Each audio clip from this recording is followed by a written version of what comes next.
తనకు తప్పు అనిపిస్తే తప్పు అని చెప్తారు, నిజమైతే కూడా అంతే కుండబద్దలు కొట్టినట్టుగా చెప్తారు. ఎస్, ప్రస్తుతం మనతో పాటుగా ఉన్నారు senior producer and south India film chamber of commerce మాజీ ప్రెసిడెంట్ కాటగడ్డ ప్రసాద్ గారు.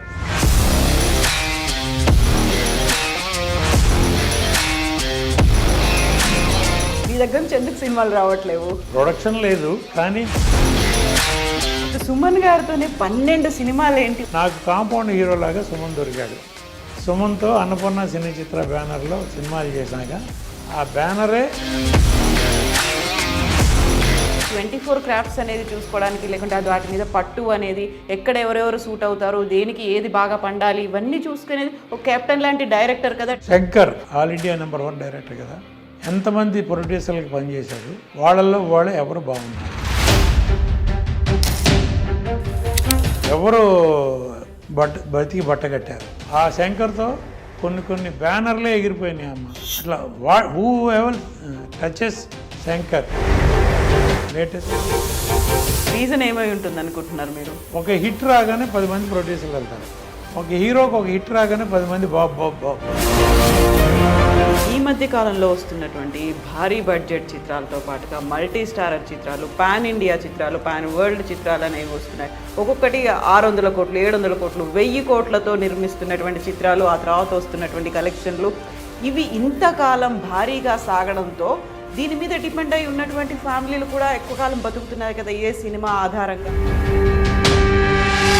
అలా నుంచి వాళ్ళు హీరో వస్తుంటే ప్రొడ్యూసర్ నిలబడాలి. పెద్ద హీరోలు, పెద్ద టెక్నీషియన్స్, పెద్ద ఆర్టిస్టులు, వాళ్ళకి ఒక టైమింగ్ లేదు, ఒక పాడు లేదు, ఒక ఇది లేదు, ఏమి లేదు. వస్తారు, క్యారవాన్లో కూర్చుంటారు. వాళ్ళ ఆ రోజు సీన్ ఏంటో తెలియదు, ఆ డైలాగ్ ఏంటో తెలియదు. అది బలుపు. ఆ క్యారవాన్ నుంచి ఫ్లోర్లోకి రావడానికి హీరో చుట్టూ ఒక 10 మంది బౌన్సర్లు ఉండాలి. కిడ్నాప్ చేస్తారు ఆ స్టూడియోలో. అది బంధానా లేకపోతే ఎచ్చుల ఒక పేజీ డైలాగు గుర్తుపెట్టుకుని చెప్పగలిగే 2-3 హీరోలు ఉన్నారు. కాటగడ్డ ప్రసాద్ గారి దగ్గర నుంచి ఒక మూవీ ఏదైనా ఉండే ఛాన్స్ ఉందా? సార్ బాబు నాకు వద్దమ్మా, నేను డబ్బులు పెడతా, నేను సినిమా తీస్తా, నేను ఎందుకు అది అడుక్కోవాలి? అసలు ప్రొడ్యూసర్ లొకేషన్ వస్తే హీరోకి 3 రాదమ్మా, డైరెక్టర్కి 3 రాదు, సినిమా షార్ట్ తీయలేడు. కాంపౌండ్లో హీరోలు ఉన్న ప్రొడ్యూసర్లే సినిమాలు తీయలేదు. నేను వెళ్ళి బాబు అన్నా అవసరం? టాలీవుడే కాదు, మొత్తం అన్ని ఇండస్ట్రీలు ఇలాగే తయారయ్యా. All India industry under the control of some heroes and some directors. ప్రేమ్నగర్లో ఒక డైలాగ్ ఉంటుంది, ఇక్కడి నుంచి మన రాజ్యం మొదలు, ఇక్కడి నుంచి మనకు అహంకారం మొదలవుతుంది. ఓపెన్గా ఇంత మాట్లాడుతున్నానంటే ఎంత వెక్స్ అయి ఉంటా. షూట్ చేసి పారాయాలని.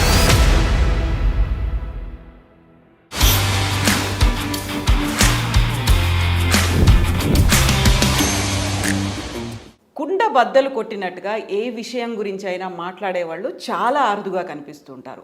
అదే రంగం తమ జీవితం అయినప్పటికీ, అదే రంగాన్ని తమ బ్లడ్గా భావించినప్పటికీ కూడా నిజాలు మాట్లాడడానికి కొంచెం మొహమాట పడుతుంటారు. అయితే ప్రస్తుతం మనతో పాటుగా ఉన్నటువంటి స్పెషల్ గెస్ట్ ఇలాంటి వేటిని పట్టించుకోరు. తనకు తప్పు అనిపిస్తే తప్పు అని చెప్తారు, నిజమైతే కూడా అంతే కుండబద్దలు కొట్టినట్టుగా చెప్తారు. ఎస్, ప్రస్తుతం మనతో పాటుగా ఉన్నారు senior producer and south India film chamber of commerce మాజీ ప్రెసిడెంట్ కాటగడ్డ ప్రసాద్ గారు. సార్ నమస్కారం. నమస్తే అమ్మా. ఎలా ఉన్నారు మీరు? బాగున్నా అమ్మా. చాలా రోజులైంది మీరు ఏబిఎన్ తర్వాత 2-3 ఛానల్స్లో వర్క్ చేస్తున్నప్పటి నుంచి మీ వర్క్ గమనిస్తున్నాను. All the best. బ్రహ్మాండంగా చేస్తున్నారు. Thank you sir. మీ సీనియారిటీ కనపడతా ఉంది. Thank you sir. సార్, నా సీనియారిటీ కంటే కూడా మీ సీనియారిటీ 52 ఏళ్ళు సార్. ఈ ఫిల్మ్ ఇండస్ట్రీలో 52 ఏళ్ల నుంచి దాన్ని ఒక బ్రేక్ తీసుకున్నారా, ఒక ఫుల్ స్టాప్ కాకుండా కామా పెట్టారా, పాజా, రిటైర్మెంట్ అంటారా, ఎలా చూడాలి? మీ దగ్గర నుంచి ఎందుకు సినిమాలు రావట్లేవు? బ్రేక్ లేదు, పాజ్ లేదు, ప్రొడక్షన్ లేదు. కానీ 1971 జూన్ 16 లక్ష్మీ ఫిలిమ్స్లో ఆ రోజుల్లో 150 రూపాయలు క్యాషియర్గా జీతం మొదలయ్యి నాకు నా సినిమా కెరీర్ స్టార్ట్ అయింది 1971 జూన్ 16. అప్పుడు నేను అప్పుడు సంపూర్ణ రామాయణం నేనే డిస్ట్రిబ్యూట్ చేశాను, కరుణామయుడు నేనే డిస్ట్రిబ్యూట్ చేశాను. అవన్నీ 100 days ఫంక్షన్లు చేశాం. ఆ రోజుల్లో.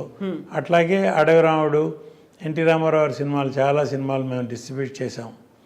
అలా లక్ష్మీ ఫిలిమ్స్, తర్వాత లక్ష్మీ చిత్ర, లక్ష్మీ చిత్ర తర్వాత వసుధా చిత్ర, నా ఓన్ కన్సర్న్ లాగా అలా అంచెలంచెలుగా డిస్ట్రిబ్యూటర్గా ఎదుగుతూ వచ్చాను. వచ్చిన తర్వాత డిస్ట్రిబ్యూటర్గా చేస్తూ ఉన్నప్పుడు పెద్ద పెద్ద బ్యానర్లు తీసే పెద్ద పెద్ద సినిమాలు కొన్నానమ్మా. ఆ బ్యానర్లు ఎవరు ఏమిటి ఇప్పుడు మనకు అనవసరం.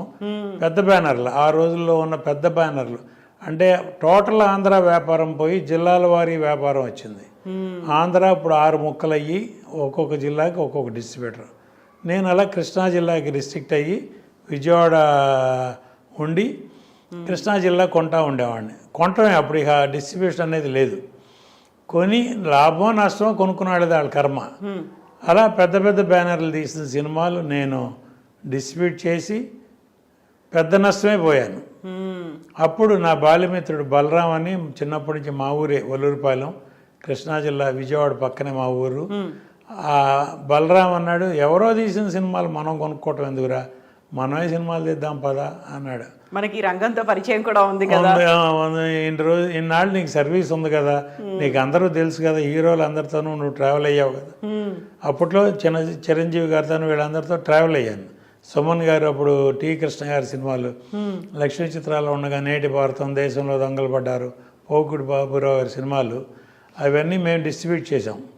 అప్పటి నుంచి అందరూ పరిచయం ఉంది కదా, రాజేంద్ర ప్రసాద్ గారు వీళ్ళందరూ. రాజేంద్ర ప్రసాద్ గారు అయితే ఇప్పుడు కూడా నాకు బావ అంటే బాగుంటారు.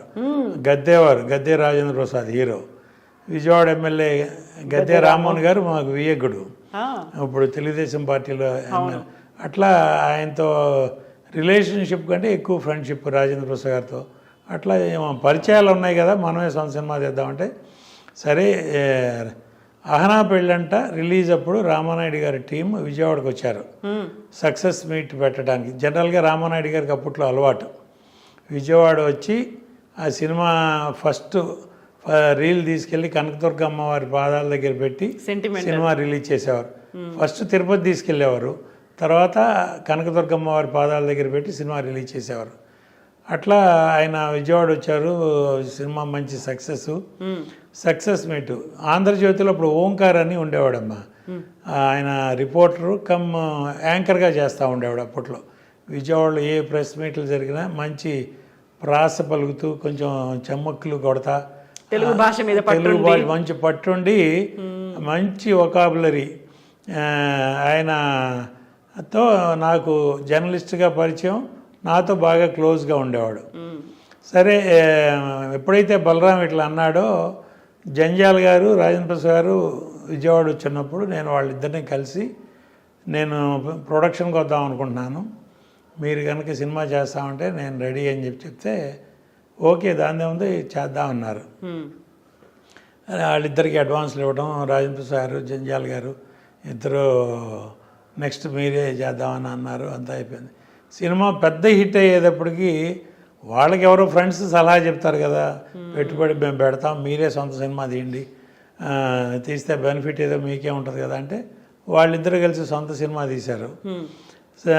సరే, నాకు నెక్స్ట్ మళ్ళీ చేస్తామన్నారు. మనమేమో మెడ్రాస్ వచ్చేసాం, అప్పుడు విజయవాడ వదిలేసి మెడ్రాస్ వచ్చి కూర్చున్నాం. ఇప్పుడు వాళ్ళిద్దరు కాదంటే ఇప్పుడు ఏం చేయాలి మెడ్రాస్లో? హీరోలు అందరూ చూస్తే బాలకృష్ణ గారు, చిరంజీవి గారు, వీళ్ళు ఎవ్వరు చూసినా ఒక 2-3 ఏళ్ళు నో డేట్స్. అప్పుడు డేట్ కమిట్మెంట్ అంటే కమిట్మెంట్. ఇప్పుడులాగా ఒక డైరెక్టర్ ఏదో కాదు చెప్తే హీరో డేట్లు ఇవ్వడం కాదు, ప్రొడ్యూసర్కి డేట్లు రాసి ఇచ్చేసేవాళ్ళు. అట్లా కమిట్మెంట్ అయిపోయి ఉన్నారు. సరే, ఇప్పుడు మనకి ఎవరు అవైలబుల్ అంటే ఓన్లీ సుమన్ అవైలబుల్. సుమన్ కూడా కొంచెం రిస్ట్రిక్షన్స్, కేసు క్లియర్ అయిపోయింది. ఆయన కేసు చిన్న డిస్టర్బెన్స్ వచ్చింది కదమ్మా అప్పుడు ఆయనకి. ఆ డిస్టర్బెన్స్ క్లియర్ అయిన తర్వాత బెయిల్ మీద ఉండి డైలీ పోలీస్ స్టేషన్లో సంతకం పెట్టి షూటింగ్లకి వెళ్ళొచ్చు కొన్ని కండిషన్స్తో, కండిషనల్ బెయిల్. షూటింగ్లు కూడా ఏవిఎం వాళ్ళు అప్పట్లో మేనేజ్ చేశారు. మా స్టూడియోలోనే షూటింగ్లు చేసేటట్టుగా కోర్టు ఆర్డర్ ఇవ్వండి అని. చెంగల్పట్టు డిస్ట్రిక్ట్లో వస్తుందమ్మా అది. చెంగల్పట్టు డిస్ట్రిక్ట్లో 6-7 స్టూడియోలు ఉన్నాయి. ఎక్కడ కాదు, అక్కడే చేయాలి. సరే, అదే కండిషన్లో ఆయన ఒప్పుకోవటం, రావటం, చెంగల్పట్టులో ఉండేవారు అయినప్పట్లో. అక్కడి నుంచి రోజు ఏవిఎం స్టూడియోకి రావటం, షూటింగ్ చేయటం, వెళ్ళటం. సరే సుమన్ గారికి ఒక కథ ఓంకారం తీసుకెళ్ళి వినిపించాం, నచ్చింది, చేసాం. బందిపోటు నా మొదటి సినిమా 1/1/1988. చిరంజీవి గారి క్లాపు, దేవివారి ప్రసాద్ గారికి స్విచ్ ఆను. సినిమా రెడీ చేసాం. ఆగస్టు 4 రిలీజ్ చేద్దామని అనుకున్నాం. ఆగస్ట్ 5 అనుకుని ప్లాన్ చేసి అంతా అయ్యి డేట్ అనౌన్స్ చేసిన తర్వాత సినిమా చిరంజీవి గారి సినిమా ఒకటి రిలీజ్ ఆగస్ట్ 5, కెఎస్ రామారావు గారి మరణ మృదంగం. ఆ సినిమా అక్కడ చిరంజీవి, కోదండరామరెడ్డి, ఇళయరాజా, కెఎస్ రామారావు, అంత పెద్ద అక్కడ అందరూ హీరోలు. ఇక్కడ కాటకడ ప్రసాద్ ఒక 0, సుమన్ ఒక 0, ఓంకార్ ఒక 0. అలా ఉన్న పరిస్థితిలో నా దగ్గర సినిమా బాగుందని కొన్న డిస్ట్రిబ్యూటర్లు కూడా డైరెక్ట్ అపోజ్ ఎందుకు, మనం కొంచెం ఆగి రిలీజ్ చేద్దాం, 1 వారం 2 వారాలు, చిరంజీవి సినిమా మీద క్లాష్ ఎందుకు అని అంటాం. అది నేను 5వ తారీఖు డేట్ ఆల్రెడీ అనౌన్స్ చేశా. తర్వాత వాళ్ళు 4వ తారీఖు అనౌన్స్ చేశారు ఆగస్టు నెలలో, 1988 ఆగస్టు. సరే ఏం చేద్దాం అని మంచి డైలమాలో ఉన్నప్పుడు ఆ సినిమా రిలీజ్ అవ్వటం, యావరేజ్ స్టాక్ రావటం. డిస్ట్రిబ్యూటర్లే మళ్ళీ ఫోన్ చేసి సినిమా యావరేజ్ స్టాక్ వచ్చింది, మన సినిమా బాగుంది కదా, ధైర్యంగా వెళ్దాం, చేసేయండి అన్నారు. ప్రింట్లు కూడా తీసి రెడీగా ఉన్నప్పుడు అన్ని ప్రింట్లు లారీల్లో, బస్సుల్లో వేసి పంపడమే, ట్రైన్లలో రెడీగా ఉన్నాయి. సరే 5 రిలీజ్ చేసాం. మంచి సక్సెస్, బాగుంది, శుభారంభం. అప్పుడు శుభారంభం, ఫస్ట్ సినిమా బాగుంది అనుకున్నాం. తర్వాత మళ్ళీ ఇమ్మీడియట్గా ఓంకార్ కథ చెప్పి ఉగ్రనేతుడు, మళ్ళీ సుమన్ను, ఖుష్బు, శశికళ, మనకి రజనీ అనేవాళ్ళు అక్కడ, అది సేమ్ బిఎల్వి ప్రసాద్ డైరెక్షన్. నా టీం ఏంటంటే అమ్మ Rajkoti music, Muraliramaiah editors, costumes Sai, makeup Manmadharao, అట్లా మొత్తం నా టీం ప్రొడ్యూసర్ కాటగడ్డ ప్రసాద్ గారు, హీరో సుమన్ గారు, అంతేనా? అంతే, హీరో సుమన్. ఒక హీరోయిన్ మారేది, హీరోయిన్లు మారేవాళ్ళు, డెఫినెట్గా మారేవాళ్ళు. డైరెక్టర్ కథను బట్టి దానికి సూటబుల్ డైరెక్టర్ ఎట్లా ఎవరైతే వాళ్ళు అట్లా రిపీట్ అయిన డైరెక్టర్లు కూడా ఉన్నారు. బిఎల్వి ప్రసాద్ నాకు ఫస్ట్ 3 సినిమాలు వరుసనే చేశారు. అట్లాగే శరత్ 3 సినిమాలు చేశాడు, సాగర్ 2 సినిమాలు చేశాడు, అట్లా ఉన్నాయి. సరే మళ్ళా కథ చెప్పడం, ఖుష్బు, శశికళ, రజనీ హీరోయిన్, ఉగ్రనేతుడు అని చెప్పాం. అంటే మా ఆశ ఏంటంటే సుమన్ గారిది క్లియర్ అయిపోయింది. ఎనీ మూమెంట్ ఈ రిస్ట్రిక్షన్స్ కూడా క్లియర్ అవుతాయి. ఆయన ఎక్కడికైనా వెళ్ళిపోవచ్చు, ఎక్కడైనా షూటింగ్ చేయొచ్చు, విదేశాలకు వెళ్ళొచ్చు అనే ఉద్దేశంతో ఆ సినిమా మొదలుపెట్టాం. బందిపోటప్పుడే ఆ ఫీలింగ్లో మొదలుపెట్టాం. సినిమా అయ్యేదాకా ఆయనకి రిలీఫ్ రాలా. సరే అని రిలీజ్ చేసాం. అప్పుడు కూడా సేమ్ ఒకే స్టూడియోలో చేసుకున్నారు. ఒకే స్టూడియోలో. అది కూడా అన్నమ్మా ఎట్లా చేసాం, సుమన్తో వర్క్ అంతా ఏవిఎంలో, సుమన్ లేని వర్క్ అంతా బయట. ఒక చేజ్ తీసేవాళ్ళమ్మా, ఏవిఎంలో రోడ్ల మీద క్లోజప్లు సుమన్ గారితో తీసేవాళ్ళం, బీచ్ రోడ్లోనూ అక్కడ లాంగ్ షాట్లు చేసి అట్లా మ్యాచ్ చేసేవాళ్ళం. మా కెమెరామెన్ ఫిల్టర్స్ వాడి ఎక్కడో వీజీపీలోనూ, హైదరాబాద్ చార్మినార్లోనూ అక్కడ షూటింగ్లు చేసినట్టుగా తీసేవాళ్ళు. కబీర్ లాల్ మా ఇద్దరు నాకు కెమెరామెన్. ఈ విషయం అప్పుడు బయట ప్రపంచానికి తెలుసా? ఇలా మ్యాజిక్లు చేసేవాళ్ళు? చెప్పలే అసలు ఎప్పుడు చెప్పలేదు. అసలు సుమన్ గారితో సినిమా తీస్తున్నాం అంతే.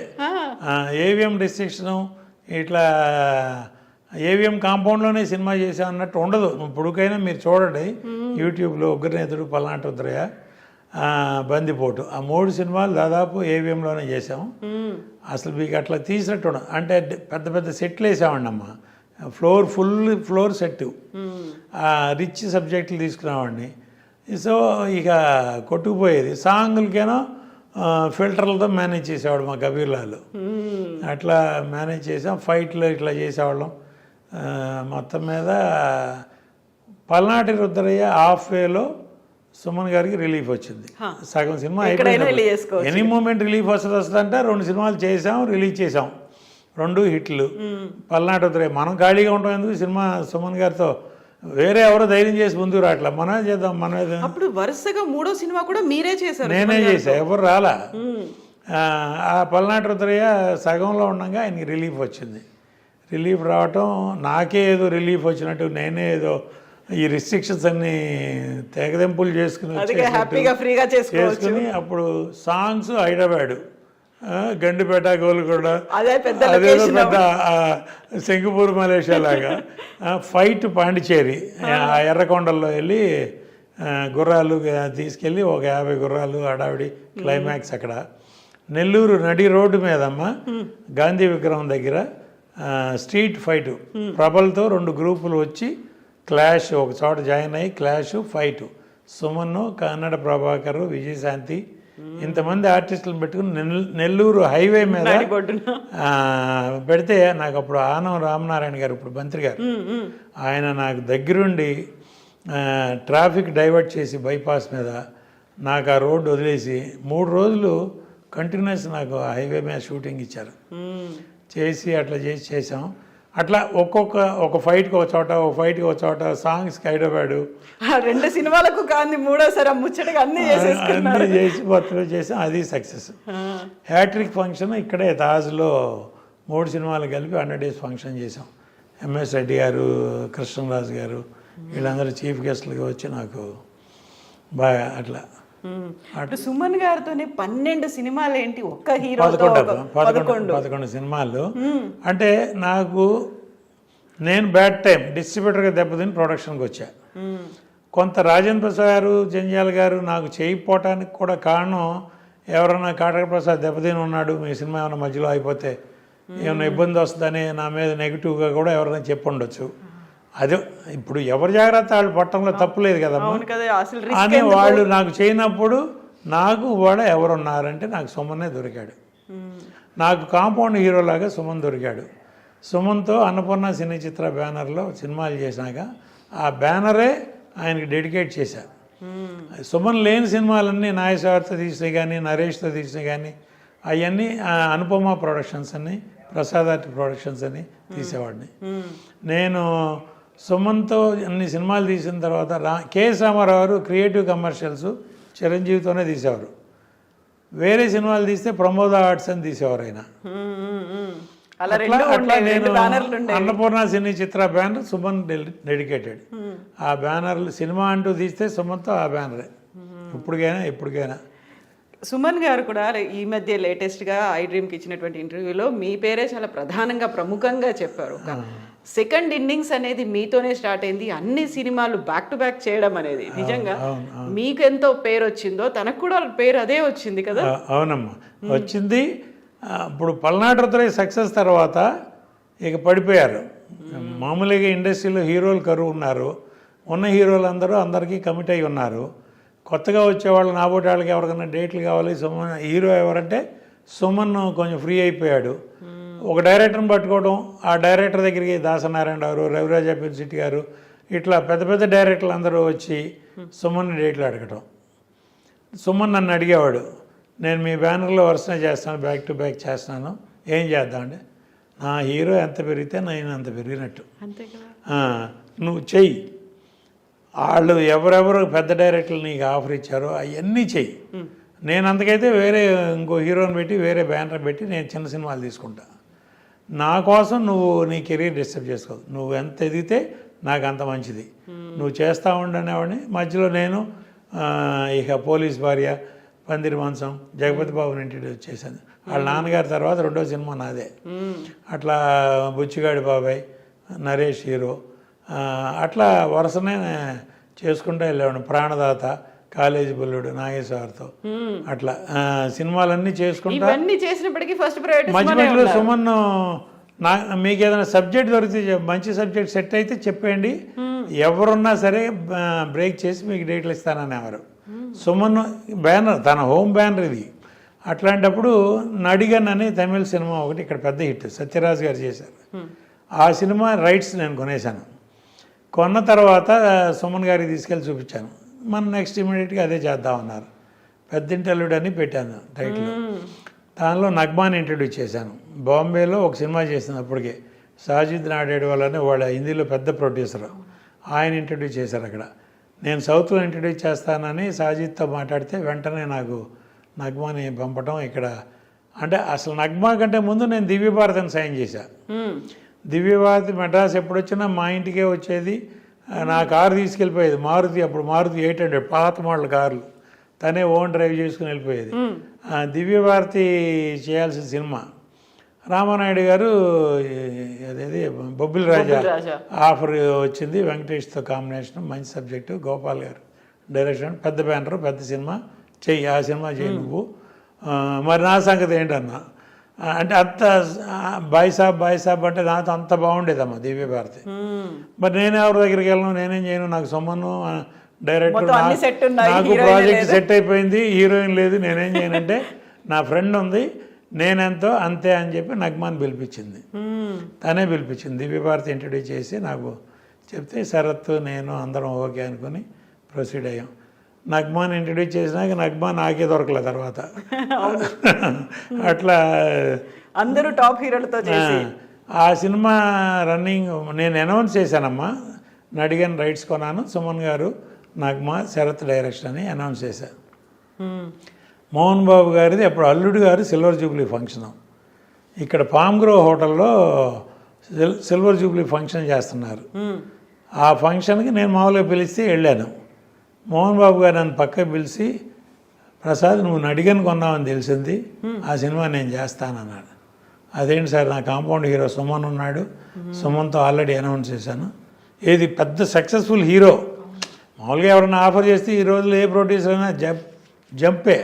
అట్లాంటి పరిస్థితిలో మోహన్ బాబు గారు ఆఫర్ ఇవ్వటం అంటే నాకు గారి నేతిలో పట్టాను అన్నట్టు అయ్యేది కదా. కాదు సార్, నేను సుమన్తో అనౌన్స్ చేశాను, సారీ సార్ అన్న. నువ్వు సుమన్తోనే ఈ ప్రసాద్, నేనెవరు వద్దన్నారు, ఆ గౌండ్రమణి వేసాడు చూడు, ఆ క్యారెక్టర్ నేను వేస్తాను. ఆ క్యారెక్టర్కి పోయి నేను బ్రహ్మానందం గారు అనుకున్నా, కామెడీ క్యారెక్టర్, ఆ క్యారెక్టర్ నేను వేస్తాను, నాకు నచ్చింది. హీరోతో పాటు ప్యారలల్గా వెళ్ళే క్యారెక్టరు నాకు నచ్చింది, నేను చేస్తాను, నీకు ఓకే అయితే నాకు ఓకే అన్న. ఇంకా ఓకే ఏంటి సార్, మీరు అల్లుడు గారు సిల్వర్ జూబ్లీ ఫంక్షన్ తర్వాత నాకు చేస్తానంటే రెడీ అన్నా. ఆ క్యారెక్టర్ చేసాం. ఇక్కడ తమిళ్లో మనోరమ చేసిన క్యారెక్టర్ ఎవరు చేయాలని కొన్నాళ్ళు చాలా పేర్లు అనుకున్నాం. ఆఖరి శరత్తే చెప్పాడు, వాణిశ్రీ గారిని అడగరాదు, నీకు పరిచయం ఉంది కదా. నేను డిస్ట్రిబ్యూటర్గా ఉన్నప్పుడు లక్ష్మీ ఫిలిమ్స్ బాగా పరిచయం అమ్మ. ఆవిడ దగ్గరికి వెళ్ళి అడిగి ఒరిజినల్ సినిమా చూపించి ఆ మనోరమ క్యారెక్టర్ మీరు చేయాలనంటే ఆవిడకి నచ్చి ఆవిడ ఒప్పుకుంది. ఆవిడకి కంబ్యాక్, సుమన్ నాకు ఫస్ట్ పిక్చర్ కంబ్యాక్, పెద్దింటి అల్లుడు వాణిశ్రీ గారికి comeback after big gap. Nagma introduction, Sarath, Mohan Babu గారు యాడెడ్ అట్రాక్షను, ఇక మల్టీ స్టారర్ లెవెల్ అయిపోయింది అది ఆఖరికి. మొత్తం మీద సినిమా చేసాం, పెద్ద హిట్, అది సిల్వర్ జూబ్లీ ఫంక్షన్ చేసాం. ఇక్కడ నేను చెప్పాల్సింది ఏంటంటే అమ్మ, వాళ్ళ ఒక హీరో ఏదైనా సినిమా చేస్తున్నాడంటే ఆ హీరో సినిమాలో ఇంకో హీరో వచ్చి ఒక క్యారెక్టరో, ఒక విలనో, ఒక కమెడియన్నో చేస్తున్నారా? ఇప్పుడు ఆ రోజుల్లో నాగేశ్వర సినిమాలో రామారావు చేసేవారు, రామారావు సినిమాలో నాగేశ్వర చేసేవారు, వాళ్ళిద్దరు సినిమాల్లో సోమబాబు గారు చేసేవారు, కాంతారావు చేసేవారు. ఇప్పుడు అసలు వాళ్ళ క్యారెక్టర్ ఏంటి, ఇదేంటి అని చూసేవాళ్ళు. రామారావు ఎంత గ్రేట్ అమ్మ, రక్త సంబంధం లాంటి టైటిల్స్లో ఆయన సినిమా చేశాడు. నిరుపేద, రాజు పేద, ఇట్లాంటి కథల్లో సినిమాలు టైటిల్స్గా పెట్టి సినిమాలు చేశారు. వాళ్ళ మీద వాళ్ళకి నమ్మకం ఆ రోజుల్లో హీరోలు. వాళ్ళ హీరోలు, నా హీరో ఏం చెప్తే అది నేను వినాలి, నా హీరో నా డైరెక్టరు ఏం చెప్తే అది నేను ఏసీ రూమ్లో కూర్చొని సినిమా తీయాలి, నేను సెట్లోకి వెళ్ళకూడదు, రామానాయుడు గారిలాగా ట్రాలీ తోయకూడదు, క్రేన్ ఎత్తకూడదు. అటువంటి పరిస్థితిలో వాళ్ళ నిర్మాణ రంగం ఉంది. ప్రొడ్యూసర్ అంటే కేవలం ప్రొడ్యూసర్ డబ్బు పెడితే చాలు, మీ మేనేజర్కి సూట్ కేసు ఇచ్చి పంపండి, మేము సినిమా తీసి ఫస్ట్ కాపీ చూపిస్తాం. అంటే సార్ ఇక్కడ ఒక చిన్నది ఏంటంటే 24 క్రాఫ్ట్స్ అనేది చూసుకోవడానికి, లేకుంటే అది వాటి మీద పట్టు అనేది, ఎక్కడ ఎవరెవరు సూట్ అవుతారు, దేనికి ఏది బాగా పండాలి, ఇవన్నీ చూసుకునేది ఒక కెప్టెన్ లాంటి డైరెక్టర్ కదా, డైరెక్టర్కి వదిలేస్తే అయిపోతుంది. అలా ఇప్పుడు నేను చేసే రోజుల్లో నేనే కాదమ్మా, నా ముందు తరం కానీ నా బ్యాచ్లో ప్రొడ్యూసర్లు కానీ ముందు సబ్జెక్ట్ ఫైనలైజ్ చేసుకునేవాళ్ళం, దాని తగ్గట్టు డైరెక్టరు, దానికి తగ్గట్టు క్యాస్టింగ్, సినిమా తీసేవాళ్ళం. అప్పుడు నేను సగం పెడితే నా డిస్ట్రిబ్యూటర్లు సగం పెట్టేవాళ్ళు. డిస్ట్రిబ్యూటర్లు అండర్ ప్రొడక్షన్లోనే కమిట్ అయ్యేవాళ్ళు, అడ్వాన్స్ ఇచ్చేవాళ్ళు. వాళ్ళకి షెడ్యూల్కి రష్ చేసి చూపించేవాళ్ళం. వాళ్ళ మేము మీరు ఇచ్చిన డబ్బుతో మేము ఈ సినిమా తీసాం, ఇంత లెంత్ వచ్చింది, ఇదిగో సినిమా అని డిస్ట్రిబ్యూటర్లకి రష్ చేసి చూపించేవాళ్ళం అమ్మ. అది పాత తరం నుంచే నవైగా ఫిలిమ్స్, అన్నపూర్ణ ఫిలిమ్స్, లక్ష్మీ చిత్ర ఇవన్నీ ఉన్నప్పుడే రామానాయుడు గారు కూడా డిస్ట్రిబ్యూటర్కి సినిమా వేసి చూపించిన రోజులు ఉన్నాయి. రష్ అది ఫస్ట్ కాపీ కూడా కాదు, షెడ్యూల్ వైజ్ రష్ చూపించి తర్వాత ఇన్ని రోజులు షూటింగ్ ఉంటుంది, మాకు ఇంత పెట్టుబడి అవసరం, డైరెక్టర్ ప్రొడ్యూసర్ కూర్చుని బడ్జెట్ వేసుకుని దాని తగ్గట్టు నేను ఇంత పెడతాను, మీరు ఇంత పెట్టండి అని డిస్ట్రిబ్యూటర్ పెట్టిన డబ్బు ఇంకెక్కడ వేస్ట్ పోవట్లేదు అని వాళ్ళకి నమ్మకం క్రియేట్ చేయటం. డిస్ట్రిబ్యూటర్కి ఇప్పుడు వాళ్ళు ఇచ్చిన డబ్బు నేను తీసుకుని ఏదో చార్మినార్ కొనుక్కున్నాను అనుకోకూడదుగా. అట్లా ఆ నమ్మకం క్రియేట్ చేయడానికి మరి వచ్చింది నా ముందు నేను పెట్టిన రూల్ ఏం కాదు అది, నేను అంతకుముందు ఉన్న రూలే నేను ఫాలో అయ్యా. షెడ్యూల్కి రచ్ చూపించేవాళ్ళం. సినిమా అంతా అయిపోయినాక 8 లెంత్ ఎంత లెంత్ వచ్చిందో before re recording Raj Koti, ఎడిటర్సు, director, మేము, హీరో అందరం కూర్చొని రష్ చూసేవాళ్ళం. ఫుల్ డబుల్ పాజిటివ్ చూసేవాళ్ళం. సినిమా చూసి ఏమన్నా యాడ్ చేయాలా, రీషూట్ చేయాలా, లేకపోతే ఏదైనా ట్రిమ్ చేయాలా, ఆ స్టేజ్లోనే ట్రిమ్మింగ్ అయిపోయేది. అయిన తర్వాత రీ రికార్డింగ్కి వెళ్ళేవాళ్ళం. ఆ తర్వాత ఎఫెక్ట్స్ ఫస్ట్ కాపీ. వాడు అసలు డైరెక్టర్ ఏం చేస్తున్నాడో, ఏం తీస్తున్నాడో, ఎక్కడ తీస్తున్నాడో, ఆ సినిమా ప్రొడక్షన్ ఎగ్జిక్యూటివ్ ఈపీ అంటారు ఇప్పుడు కొత్తగా. ప్రొడ్యూసర్ అయినా పెద్ద వీపీ, ఆయన ఒక ఈపీ, ఆయన పెట్టి సినిమా తీయాలి. ఇప్పుడు ఆ సినిమా ఎంత ఖర్చు అయిందో తెలియదు, నా సినిమా మీకు ఎంత బడ్జెట్లో తీస్తారనేది బడ్జెట్ అడగకూడదు డైరెక్టర్ని, కొంతమంది పెద్ద డైరెక్టర్ని. ఆయనకి కార్పొరేట్ పర్మిషన్ ఇవ్వాలి. ఆయన ఏం తీసిస్తాడో అది మన అదృష్టం, మహాప్రసాదం. ఒక కథ ఉందా లేదా, ఏం కథ తీస్తున్నాడు లేదు. ఒక డైరెక్టర్ వెళ్ళి ఒక హీరోకి కథ చెప్తాడమ్మా, హీరో ఓకే అంటాడు, వాళ్ళిద్దరూ కలిసి ప్రొడ్యూసర్ పిక్ చేస్తున్నారు. ఇప్పుడు ప్రొడ్యూసర్ వెళ్ళి హీరోకి లేకపోతే డైరెక్టర్కి అది పోయింది. మా కథ ఇక్కడ రివర్స్ టెండరింగ్లో డైరెక్టర్ వెళ్ళి హీరోకి కథ చెప్తే హీరో ప్రొడ్యూసర్ని పికప్ చేస్తాడు. నేను పలానా కథ విన్నాను, బాగుంది, మీరు వినండి, నచ్చితే మీరు చేయండి. కెపాసిటీ ఎవరికి ఉంది, ఆ ప్రొడ్యూసర్కి కెపాసిటీ ఉందా లేదా, ఎవరైతే సూటబుల్ ఆయన పికప్ చేస్తారు. ఇప్పుడు మళ్ళా ఆయన అన్ని రకాలుగా ఆలోచించి, ఇప్పుడు నా రోజుల నుంచి ఉన్నాయి, పలానా ప్రొడ్యూసర్ మనం డేట్లు ఇచ్చామంటే ఆ సినిమా కరెక్ట్గా ఇది తీయగలరా లేదా, సరిగ్గా మార్కెటింగ్ చేయగలరా లేదా అనే డౌట్ ఉండటంలో తప్పులేదు. అది ఎవరి కెరీర్ వాళ్ళు చూసుకునే రోజుల్లో. కానీ వాళ్ళు పిక్ చేయటమే ముందు ప్రొడ్యూసర్ని, పలానా ప్రొడ్యూసరు ఆహా పర్వాలా, ఈయనకి ఒక 5 కోట్లు 10 కోట్లు లాస్ వచ్చినా తట్టుకోగలడు అటువంటి వాళ్ళని పెడుతున్నారు.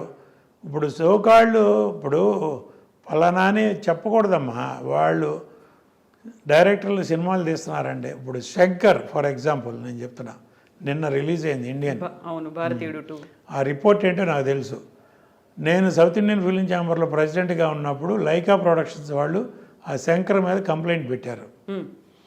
ఇది ఒక బడ్జెట్ మాకు రిటర్న్గా అగ్రిమెంట్ ఇచ్చి అనుకున్న బడ్జెట్ ఖర్చు అయిపోయింది, సినిమా 70% కూడా అవ్వలేదు, ఇంకా కంప్లీట్ చేయాలంటే నాకు కార్పొరేట్ పర్మిషన్ ఇస్తే కానీ నెక్స్ట్ షూటింగ్ ప్లాన్ చేయను అని కండిషన్ పెడితే ఆ ప్రొడ్యూసర్ లండన్ సుభాస్కర్ నాకు ఫోన్ చేసి ఇట్లా ఉంది ఏం చేయాలంటే మరి ఏం చేయమంటారన్న, మేము కంప్లైంట్ పంపిస్తాం మీరు టేకప్ చేయండి అన్నారు. చేశాను, వాళ్ళని పిలిపించాం, మాట్లాడాం. తర్వాత వాళ్ళు మళ్ళీ డైరెక్టర్తో గొడవ ఎందుకులే అని కాంప్రమైజ్ అయ్యి ఏదో ఒక బడ్జెట్ అనుకుని కంప్లీట్ చేసి, ఆ అనుకున్న బడ్జెట్లో కూడా అవలా. తర్వాత 236 కోట్లు అగ్రిమెంటు, 230 తర్వాత ఇంకొక 150 కోట్లు ఎక్స్ట్రా ఇచ్చేదట్టు ఆ సినిమా కంప్లీట్ చేయడానికి. అది కూడా అయిన తర్వాత ఇప్పుడు 600 దాకా అయిందని అంటున్నారు. అది అంతవరకు నిజం, ఆ పెట్టిన నిర్మాతకు తెలియాలి, తీసిన దర్శకుడికి తెలియాలి. అలాంటి సినిమా 6 ఏళ్ళు పట్టిందమ్మా.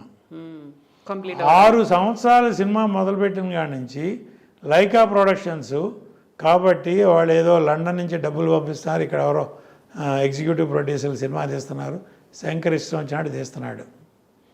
తీస్తూ ఉంటే కంప్లీట్ మధ్యలో పాండమిక్ వచ్చింది. అఫ్కోర్స్ ఒక 2 ఇయర్స్ పోయింది. ఆ టైంలోనే ఈ కంప్లైంట్ ఇదంతా వచ్చింది. తర్వాత అప్పటికి ఆ పాండమిక్లో ఆ సినిమాలో యాక్ట్ చేసిన 5 ఆర్టిస్టులు చనిపోయారు, ఇంక్లూడింగ్ వివేక్. మెయిన్ క్యారెక్టర్ వేసే వివేక్తో సహా చనిపోయారు, 5 చనిపోయారు పాండమిక్లో. అది మార్చి ఇది మార్చి కథ మార్చి మళ్ళీ ఎట్టాగొట్టా కంప్లీట్ చేసి బయట. నేను ఆ రోజున వాళ్ళకి లైకా ప్రొడక్షన్స్కి ఒకే ఒక సలహా చెప్పా, ఇప్పుడు వరకు మీరు 236 కోట్లు పెట్టామన్నారు, ఇది పోయింది అనుకోండి, మీరు ఫర్దర్గా పెట్టే ప్రతి రూపాయి లాసే వస్తుంది, జాగ్రత్త అన్న. నేను అంత వారం చేశాను, వాళ్ళని కావాలంటే అడగండి. చేస్తే కాదు సార్ మాకు ప్రెస్టేజ్ ఆగిపోతే సినిమా బాగోదు, కమల్ హాసన్ గారి సినిమా ప్లస్ మా బ్యానర్కి ఇమేజ్ అది ఇదంటే సరే మీ ఇష్టం. కార్పొరేట్ పర్మిషన్ ఇచ్చారు, సినిమా తీశారు, ఇది పరిస్థితి. అది దానికి ఇంకా దానికి ఇండియన్ 3 ఒకటి వస్తుంది మళ్ళీ, మీరందరూ కాసుకోండి. రీజన్ ఏమై ఉంటుంది అనుకుంటున్నారు మీరు? కథా కాకరకాయ లేదమ్మా. ఇప్పుడు అమ్మ మనం ఒక కథ అనుకుంటాం, కథకు తగ్గట్టు డైరెక్టర్ అనుకుంటాం, దానికి తగ్గట్టు ఆర్టిస్టులు అనుకుంటాం, వాళ్ళు మన కంట్రోల్లో ఉంటారు. నేను సినిమా తీసే రోజుల్లో అమ్మ నా కథ మొత్తం డైలాగ్ వర్షన్తో సహా రెడీ అవ్వాలి. స్క్రిప్ట్ రీడింగ్ 2-3 సార్లు చేసేవాడిని. ఒక సినిమా చేస్తానే ఇంకో సినిమా పని చూసేవాడిని నేను. స్క్రిప్ట్ రీడింగ్ చూసుకుని లెంత్ చూసుకుని దీనికి కాస్ట్యూమ్స్, క్యారెక్టర్లు, ఆర్టిస్టులు ఎవరు, దానికి ఆర్టిస్టులకు కావాల్సిన కాస్ట్యూమ్స్ అసిస్టెంట్ డైరెక్టర్ని అడిగి ఎన్ని చేంజెస్ వస్తాయి, ఎంత కాస్ట్యూమ్స్ కావాలి, ఏం కావాలి, ఫుల్ పిక్చర్కి సరిపడే కాస్ట్యూమ్స్ రెడీగా ఉన్నాయి, ఫుల్ పిక్చర్కి సరిపడే ప్రాప్స్ రెడీగా ఉన్నాయి, అన్నీ రెడీ చేసి వాళ్ళ పొరపాటున ఒక ఆర్టిస్ట్ రాలేదు ఏదో హెల్త్ ఇష్యూలో, ఆల్టర్నేటివ్ నా షూటింగ్ ఆగేది కాదమ్మా. ఆల్టర్నేటివ్ ఏంటి, పలానా పని ఇదే ఆర్టిస్టులతో వేరే సీను, దానికి తగ్గట్టు కాస్ట్యూమ్ లేవు, ప్రాప్స్ లేవు అని అనకుండా మొత్తం రెడీగా పెట్టేవాడిని. అన్నీ ప్రీ ప్లాన్డ్గా పెడితే 32 నుంచి 35 రోజులమ్మా నేను పర్ సినిమా, అంతకంటే ఎక్కువ షూటింగ్లు చేయలే. దానవీర సూరకర్ణ ఎన్టీ రామారావు గారు 3 వేషాలు, ఒకే ఫ్రేమ్లో 3 రామారావు గారు కనబడతారు, 3 వేషాలు, ఆయన డైరెక్టరు, ఆయనే ప్రొడ్యూసరు, అన్ని బాధ్యతలతో 45 రోజుల్లో ఆ సినిమా కంప్లీట్ చేశారు. With so much in camera work, graphics లేవు ఆ రోజుల్లో. మిచెల్ కెమెరాలో 3 రామారావు గారు ఫ్రేమ్లో ఒకేసారి కనపడేవాళ్ళు. ఆ సినిమా 45 రోజుల్లో రామారావు గారు చేశారు. ఒక డెడికేషన్ అమ్మ. అదే ఇవాళ 6 సంవత్సరాలు కాదు 10 సంవత్సరాలు ఇవ్వండి ఎవరైనా తీయమని చూద్దాం, ఇంపాసిబుల్ అనమాట. వాళ్ళ అంటే ఒక రకంగా మాట్లాడితే టెక్నికల్గా పెరిగిపోయింది, ఇండస్ట్రీ పెరిగిపోయింది, టెక్నాలజీ పెరిగిపోయింది, మీ కథలు పెరగలేదు కదమ్మా. అమ్మే, నాన్నే కదా, మీకు అయ్యే కథలు కదా. ఎట్టా చెప్తారో ద వే ఆఫ్ టెల్లింగ్. మీరు 100 కోట్లు రిస్క్ చేసి ఆ 100 వస్తాయా రావా అని భయపడే బదులు 10 కోట్లు 10 సినిమాలు తీయండి, 10లో 5 సినిమాలు పోయినా 5 సినిమాలు మనం కాపాడతాయి. ఇట్లాంటి ఒక్క సినిమా పోతే మన గతేమాను. లైకా వాళ్ళు కాబట్టి తట్టుకున్నారమ్మా, అదే ఇంకొకటైతే. ఈ మధ్య కాలంలో హైదరాబాద్కి సంబంధించి చిన్న చిత్రాలు లేవు, సింగిల్ స్క్రీన్స్లో మేము ఏం ప్రదర్శించుకోవట్లో తెలియట్లేదు, అందుకని మేము కొన్ని రోజులు బంద్ ఇస్తున్నాము, సింగిల్ స్క్రీన్ థియేటర్లు కొన్ని రోజులు పనిచేయవు అన్నారు. ఇదే రీజన్ కదా? అదే చెప్తున్నానమ్మా. ఇప్పుడు పెద్ద పెద్ద సినిమాలు డిస్ట్రిబ్యూటర్లు కూడా కొంటలేదని చెప్పి అంటారు. చిన్న సినిమాలు ఇప్పుడు తమిళ్ మలయాళంలో చిన్న సినిమాలమ్మా 10 కోట్లలో తీసిన సినిమా 200 కోట్లు కలెక్ట్ చేస్తాను. ఆ మాత్రం తెలివితేటలు క్రియేటర్స్ మన దగ్గర లేరా? ఒకే డైరెక్టర్లో ఒక 10 మంది డైరెక్టర్ల మీదే పడాలా మనం. ఎవరికి ఒక హిట్ వస్తే ఆడ వెనకాల 10 మంది పడతారు. ఆడ అంతకుముందు ఒక ఫ్లాప్ తీసి ఉండొచ్చు, 2 ఫ్లాపులు తీసి ఉండొచ్చు. ఒక హిట్ రాగానే 10 మంది ప్రొడ్యూసర్లు వెళ్తారు. ఒక హీరోకి ఒక హిట్ రాగానే 10 మంది బాబు అందరూ బాబులే. ఇప్పుడు ఎక్కడి నుంచి ఎవరు డబ్బులు? ఎగ్జిబిటర్ థియేటర్ ఫీడింగ్ కోసం అడ్వాన్స్ ఇస్తాడమ్మా. వీళ్ళందరి దగ్గర అడ్వాన్స్లు తీసుకెళ్ళి డిస్ట్రిబ్యూటర్ ప్రొడ్యూసర్కి ఇస్తాడమ్మా. ప్రొడ్యూసర్ తీసుకెళ్ళి హీరోకి, ప్రొడ్యూసర్కి, ఆర్టిస్టులకి, టెక్నీషియన్స్కి ఇస్తాడు. అల్టిమేట్గా బెనిఫిట్ పొందేది వాళ్ళు, నష్టపోయేది వీళ్ళు, ప్రొడ్యూసర్, డిస్ట్రిబ్యూటర్, ఎగ్జిబిటర్. అట్లా ఎంతకాలం భరిస్తారు? వాళ్ళు సినిమా రిలీజ్ చేయాలంటే ఎగ్జిబిటర్లు అడ్వాన్స్ ఇచ్చే పొజిషన్లో లేరు. ఎంత అడ్వాన్స్ ఇవ్వాలంటే నాకు 500 కోట్లు అయింది కాస్టు, దాని మీద 600 కోట్లకి నేను అమ్ముతాను సినిమా, 600 కోట్లలో అడ్వాన్స్ కావాలి. ఆ కొనుక్కున్న వాళ్ళు ఏదో ఎక్స్ట్రా వేసుకుని వాళ్ళు అడుగుతారు. ఇస్తే బ్లాక్ అయిపోతుంది. ఆ ఎగ్జిబిటరు డిస్ట్రిబ్యూటరు మళ్ళీ ఇంకో సినిమాకి వెళ్ళే పరిస్థితి లేదు. ఆ ప్రొడ్యూసర్ దగ్గర డిస్ట్రిబ్యూటర్ దగ్గర రికవరీ లేదు. అందరూ లాస్ పోయారుగా. ఎక్కడికి వెళ్ళింది ఈ మూటలన్నీ అంటే ఒక చోటకి వెళ్ళినాయి, 2 చోట్లకి వెళ్ళినాయి. అట్లా సక్సెస్ రేట్ ఎంతమ్మా? Maximum 5 to 7%. సంవత్సరానికి 200 సినిమాలు వస్తే 14-15 సినిమాల కంటే హిట్లు చూపిండి. ఎవరిదన్నా కానీ, ఏ హీరోలు ఎవరిదన్నా కానీ 200 సినిమాలు వస్తాయి, చిన్న పెద్ద అన్నీ కలిపి. వాటిలో ఇండస్ట్రీని పోషించే చిన్న నిర్మాతలేగా. పెద్ద హీరోల సినిమాలు ఎన్ని వస్తాయి? ఒక హీరో సంవత్సరానికి ఒక సినిమా చేస్తాడు. 20 మంది హీరోలు ఉన్నారు, 20 సినిమాలు. మిగతా 180 సినిమాలు ఎవరు? చిన్న సినిమాలు, చిన్న నిర్మాతలేగా. వాళ్ళు ఏదో కథలు నమ్ముకునో, డైరెక్టర్ నమ్ముకునో, ఏదో సినిమా ప్యాషను వస్తారమ్మా. వాళ్ళని మనం ఎంకరేజ్ చేయాలా వద్దా? ఎంకరేజ్ చేయకుండా చిన్న సినిమాలకి థియేటర్లు ఇవ్వకుండా లీజు, ఇప్పుడు 1 లక్ష రూపాయలకి లీజు తీసుకుని 2 లక్షలకి ఛార్జ్ చేస్తారు డిస్ట్రిబ్యూటర్కి. ఎవరు ఏంటని కాదు, ఇండస్ట్రీ అదేమంటే థియేటర్ రన్నింగ్ లాస్ వస్తుంది. ఆ లాస్ కవర్ చేయాలంటే సినిమా ఉన్నప్పుడు ఎక్స్ట్రా వేసి కవర్ చేసుకోవాలి. వాళ్ళ ఆర్గ్యుమెంట్ వాళ్ళదే, వాళ్ళే తప్పట్టం. అసలు రెంటల్ సిస్టమ్ రావటమే దరిద్రం. ఈ రోజుకి మలయాళంలో పర్సంటేజ్ సిస్టమే, పీవీఆర్ మాల్స్ అన్నీ పర్సంటేజ్ సిస్టమే. ఆ సిస్టమ్ మిగతా థియేటర్లన్నీ ఎందుకు రావు? ఎంతన్నా రాని, సినిమా హిట్ అయితే ఒక రకం రెవెన్యూ వస్తుంది, ఫ్లాప్ అయితే ఒక రకం రెవెన్యూ. 100 రూపాయలు వస్తే 50 రూపాయలు తీసుకుందాం. ఆ 50 రూపాయలనే నేను బతికానో లేదో నా తిప్పలో, మీరు బతికారో లేదో మీ తిప్పలో. అసలు ఆ 100 రూపాయలు నేనే రెంట్ లాగా తీసుకుంటాను, మీకు 100 రూపాయలు, మీకు 10 పైసలు కూడా ఇవ్వరంటే అక్కడే కదా డిస్ట్రిబ్యూటర్లు ప్రొడ్యూసర్లు దెబ్బతినేది. 200 సినిమాలు వస్తున్న రోజుల్లో 180 సినిమాలు ఫ్లాప్ అంటే ఊహించండి అమ్మా.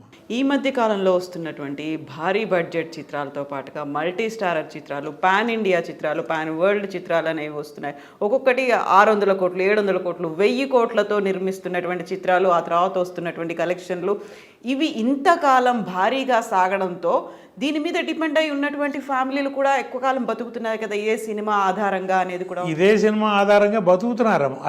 అదొక వింగ్ అమ్మ. అట్లా ఎన్ని ఉంటాయి? నేను చెప్పినట్టు 20 సినిమాలు ఉంటాయి. మిగతా 180 సినిమాలు చిన్న సినిమాలేగా, దాని మీద కూడా బతుకుతున్నారుగా. సినిమా అనేది ఉంటే 100 మంది 100 ఫ్యామిలీలు బతుకుతాయిగా. మినిమం 100 క్రూ కదా. 100 క్రూకి మనం అన్నం పెడుతున్నాం. వాళ్ళు మన మీద కష్టపడి నిజంగా చిన్న సినిమాలకే డెడికేటెడ్గా పనిచేస్తారు. పెద్ద హీరోలు, పెద్ద టెక్నీషియన్స్, పెద్ద ఆర్టిస్టులు, వాళ్ళకి ఒక టైమింగ్ లేదు, ఒక పాడు లేదు, ఒక ఇది లేదు, ఏమి లేదు. వస్తారు, క్యారవాన్లో కూర్చుంటారు. వాళ్ళ ఆ రోజు సీన్ ఏంటో తెలియదు, ఆ డైలాగ్ ఏంటో తెలియదు. అసిస్టెంట్ డైరెక్టర్ వెళ్ళి క్యారవాన్లోకి వెళ్ళి బాబు షార్ట్ రెడీ అంటే అప్పుడు వస్తారు, అప్పుడు డైలాగ్ చూస్తారు, అది చేస్తారు. అప్పుడు మళ్ళీ ఒక అరగంట అక్కడ. అంతకుముందు రోజుకి 6 సీన్లు తీసేవాళ్ళం అమ్మ. నేను రామానాయుడు గారిని చూసి నేర్చుకున్నా. 6 సీన్లు తీసేవాళ్ళం, వాళ్ళు 6 షార్ట్లు ఇస్తున్నామా? ఓకే, పెద్ద సినిమాలు వాళ్ళకి వాళ్ళ మార్కెట్ వేరు, వాళ్ళ బిజినెస్ వేరు. పాన్ ఇండియా అనండి, పాన్ వరల్డ్ అనండి. శంకరాభరణం పాన్ వరల్డ్ కాదా? దానవీర సూరకర్ణ పాన్ వరల్డ్ కాదా? అడవిరాముడు పాన్ వరల్డ్ కాదా? ఇవన్నీ 40 రోజుల్లో తీసిన సినిమాలేగా. రాఘవేంద్రరావు 40-45 రోజుల్లో తీసిన సినిమాలకి ఇవన్నీ. హిట్ అయితే పాన్ వరల్డ్, ఫట్ అయితే పాన్ ఇండియా, అది కూడా లేకపోతే పాన్ మన ఊరు. అంతకుమించి ఏముందమ్మా? ఇప్పుడు ఊరే మనం అది బలుపు, లేకపోతే అది నిజంగా ఎనర్జీయా, మీకు నిజంగా బలమా బలుపా? అయితే సార్, ఇప్పుడు ఎంత ఖర్చు పెడుతున్నారో అంతకు మించి రికార్డుల కలెక్షన్స్ కావచ్చు, అంతకు ముందు ఒక బెంచ్ మార్క్ అనేది ఉంటుంది. ఇప్పుడు బాహుబలి 2 తీసుకోండి, బాహుబలి 2 అనేది వచ్చినటువంటి వసూళ్లను మించి రావాలి అనేది ఒక ట్రెండ్గా పెట్టుకున్నారు కదా. మేము ఇంత పెట్టాము, దాన్ని మించి. నాకు 100 కోట్లు, నేను సినిమా తీసాను, 100 కోట్లు వచ్చిందమ్మా. అదే హీరో ముందు రేటు పెంచుతాడు. ఫస్ట్ పాయింట్ ఎంత తీసుకున్నాడో ఇమ్మీడియట్గా డబల్ రేటు. ఇంత మార్కెట్ దృష్టిలో పెట్టుకుని రేటు పెంచుతాడు. దాని తగ్గట్టు టోటల్గా కాస్ట్ పెరిగిపోతుంది. దాని తగ్గట్టు మార్కెటింగ్ వెళ్తాం. అల్టిమేట్గా 100 కోట్లు అనుకున్న సినిమా 200 కోట్లు అవుతుంది. 200 కోట్లకి అమ్ముతాం, డిస్ట్రిబ్యూటర్లు నష్టపోతున్నారు. అదొక వార్సు. ప్యాన్ వాళ్ళు పెద్ద పెద్ద సినిమాలు, ఇప్పుడు మల్టీ స్టార్ కాస్ట్ హీరోలు, డిఫరెంట్ లాంగ్వేజెస్లో హీరోలను కలిపి, తమిళ హీరో ఒకడు, మలయాళం హీరో ఒకడు, హిందీ హీరో ఒకడు, మన హీరో ఒకడు. పెడుతున్నాం. వాళ్ళు చేసుకొని అమ్మా వాళ్ళకి కార్పొరేట్ కంపెనీలు వస్తున్నాయి, కార్పొరేట్ కంపెనీలు ఫండింగ్ వస్తున్నాయి, వాళ్ళు తిప్పలాళ్ళు పడతారు. పెద్ద ప్రొడ్యూసర్లు వాళ్ళు ఎట్టాగొట్ట మార్కెటింగ్ చేసి చేసుకుంటారు. అల్టిమేట్గా ఓటీటీ అని ఆ సినిమాలకి డిజిటల్ రైట్స్ మంచి రేట్లే వస్తున్నాయి. ఇప్పుడు అవేర్నెస్ ఏంటంటే లేటెస్ట్గా డిజిటల్ వాళ్ళందరూ కుంభక్ అయిపోయారు, వాళ్ళందరూ సిండికేట్ అయిపోయి వాళ్ళకి సఫిషియెంట్ సబ్స్క్రైబ్ అయిపోయింది. మాకు కూడా పెద్ద హీరోల సినిమాలు తప్పితే చిన్న సినిమాలు అక్కర్లా. పెద్ద హీరోలు కూడా ప్యాన్ వాళ్ళు, అంటే ఒక లాంగ్వేజ్లో మీరు సినిమా తీస్తే 4 లాంగ్వేజ్లో డబ్ చేసి 5 లాంగ్వేజ్ల సాఫ్ట్వేర్ వాళ్ళకి ఇవ్వాలి. 5 లాంగ్వేజ్లో వాళ్ళ నెట్ఫ్లిక్స్, అమెజాన్ వాళ్ళు వాడుకుంటారు. ఇప్పుడు మనం ఒక సినిమా తీస్తున్నామమ్మా, 3 ఏళ్ళు కష్టపడి ఒక హీరో చుట్టూ తిరుగుతాం, 3 ఏళ్ళు కష్టపడి ఒక సినిమా తీస్తాం. ఆ సినిమా మన దగ్గర ఎన్నాళ్ళు ఉంటుంది అంటే 3 నెలలు. మన వస్తువు 3 నెలల తర్వాత అది మనది కాదు. దాని మీద మన సర్వ హక్కులు ఓటీటీ వాడికో శాటిలైట్ ఆడికో XYZ ఎవరికో ఇచ్చేస్తాం. రేపు 3 నెలల తర్వాత మనకి ఆ సినిమా మీద 100 రూపాయలు వచ్చేది లేదు. పాతాళ భైరవి, గుండం కథ ఇవన్నీ విజయ పిక్చర్స్ వాళ్ళు, NIT బ్యానర్లు ఇవన్నీ, అన్నపూర్ణ స్టూడియో వాళ్ళు, దుక్కిపాటి వసుంధర వాళ్ళ సినిమాలన్నీ సంవత్సరానికి ఒకసారి విజయవాడలో రిలీజ్ అయ్యాయి.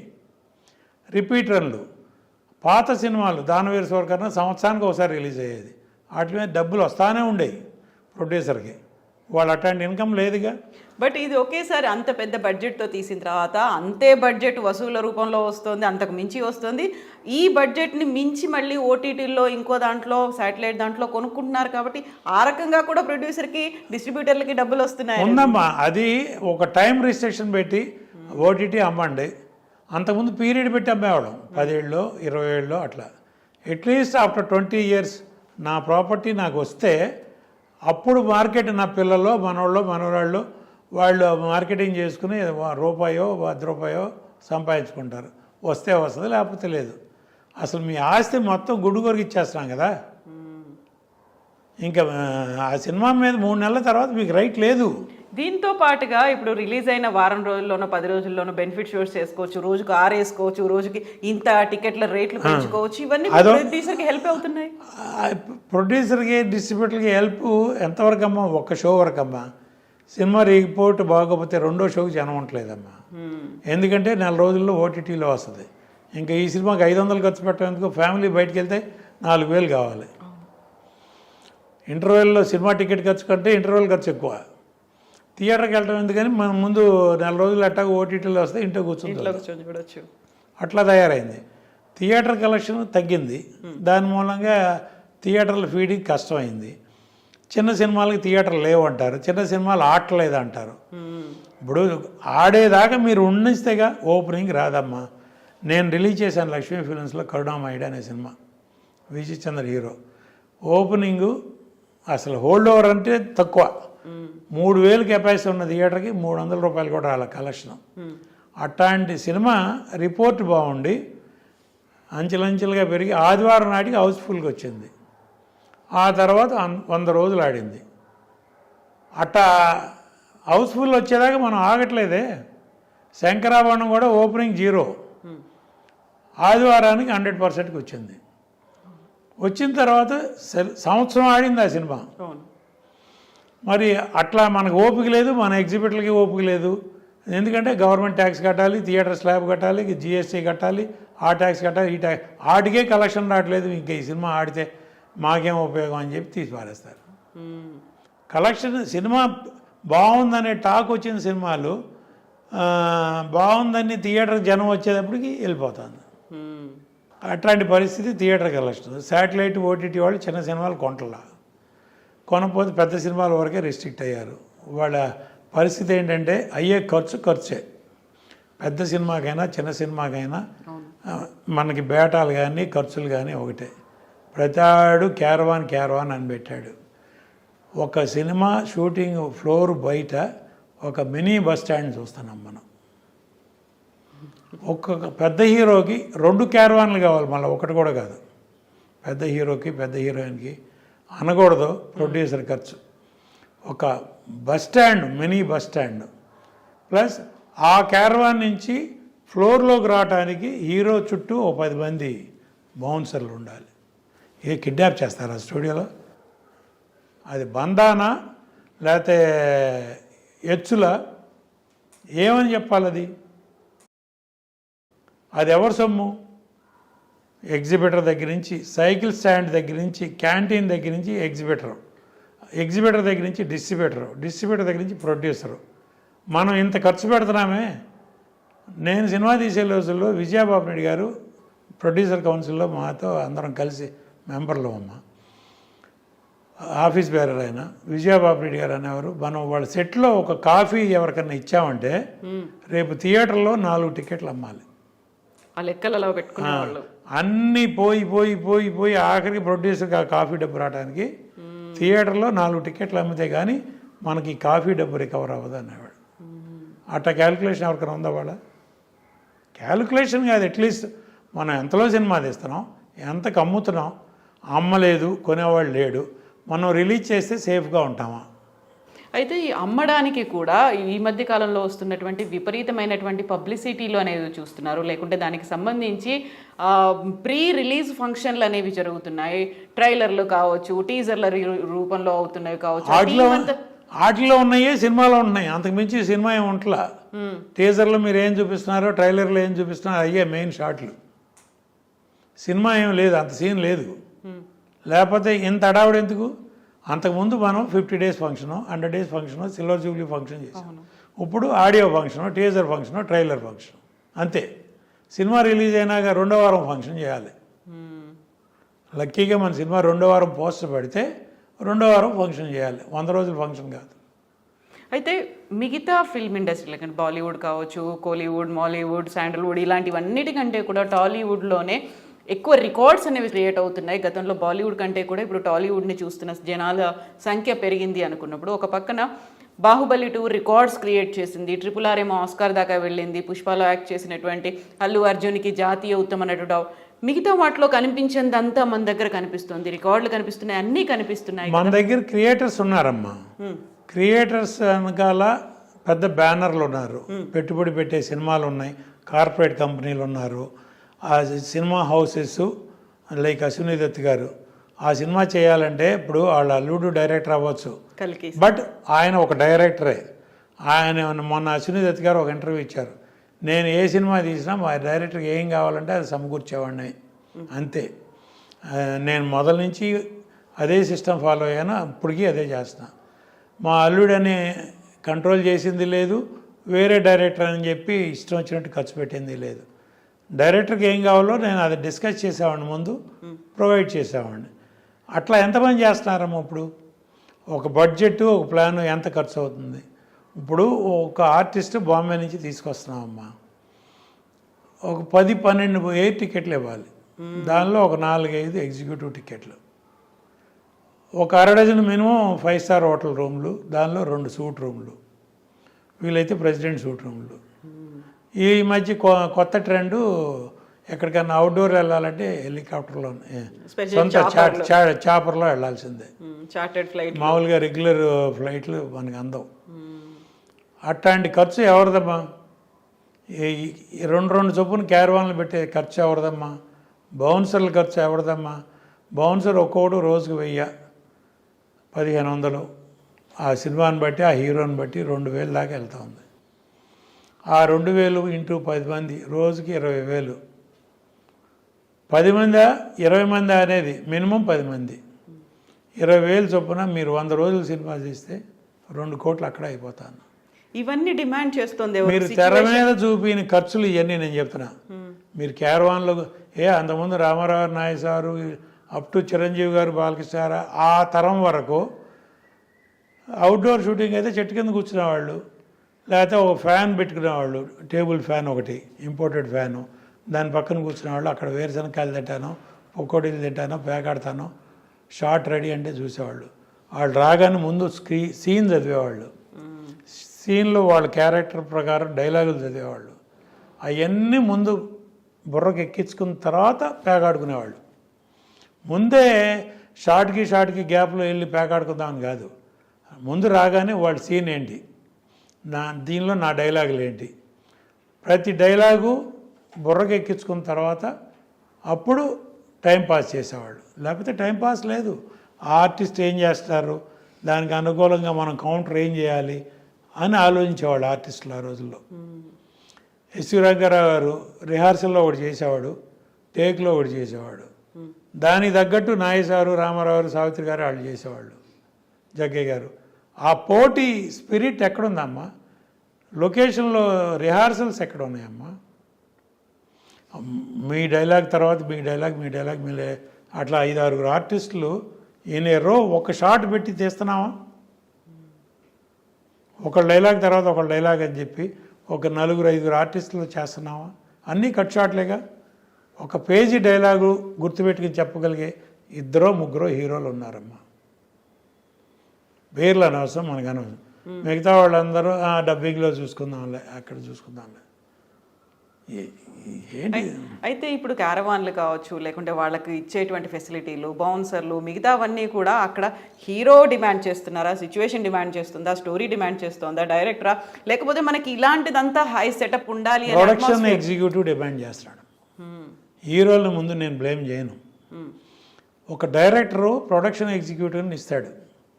ప్రొడ్యూసర్ కంటూ మేనేజర్ లేదు. నాకు దోనేపూడి ప్రసాద్ అని ఇప్పుడు ఏబిఎన్ ఆంధ్రజ్యోతిలో మేనేజర్గా ఉన్నారు, దోనేపూడి ప్రసాద్. ఆయన నాకు ప్రొడక్షన్ ఎగ్జిక్యూటివ్.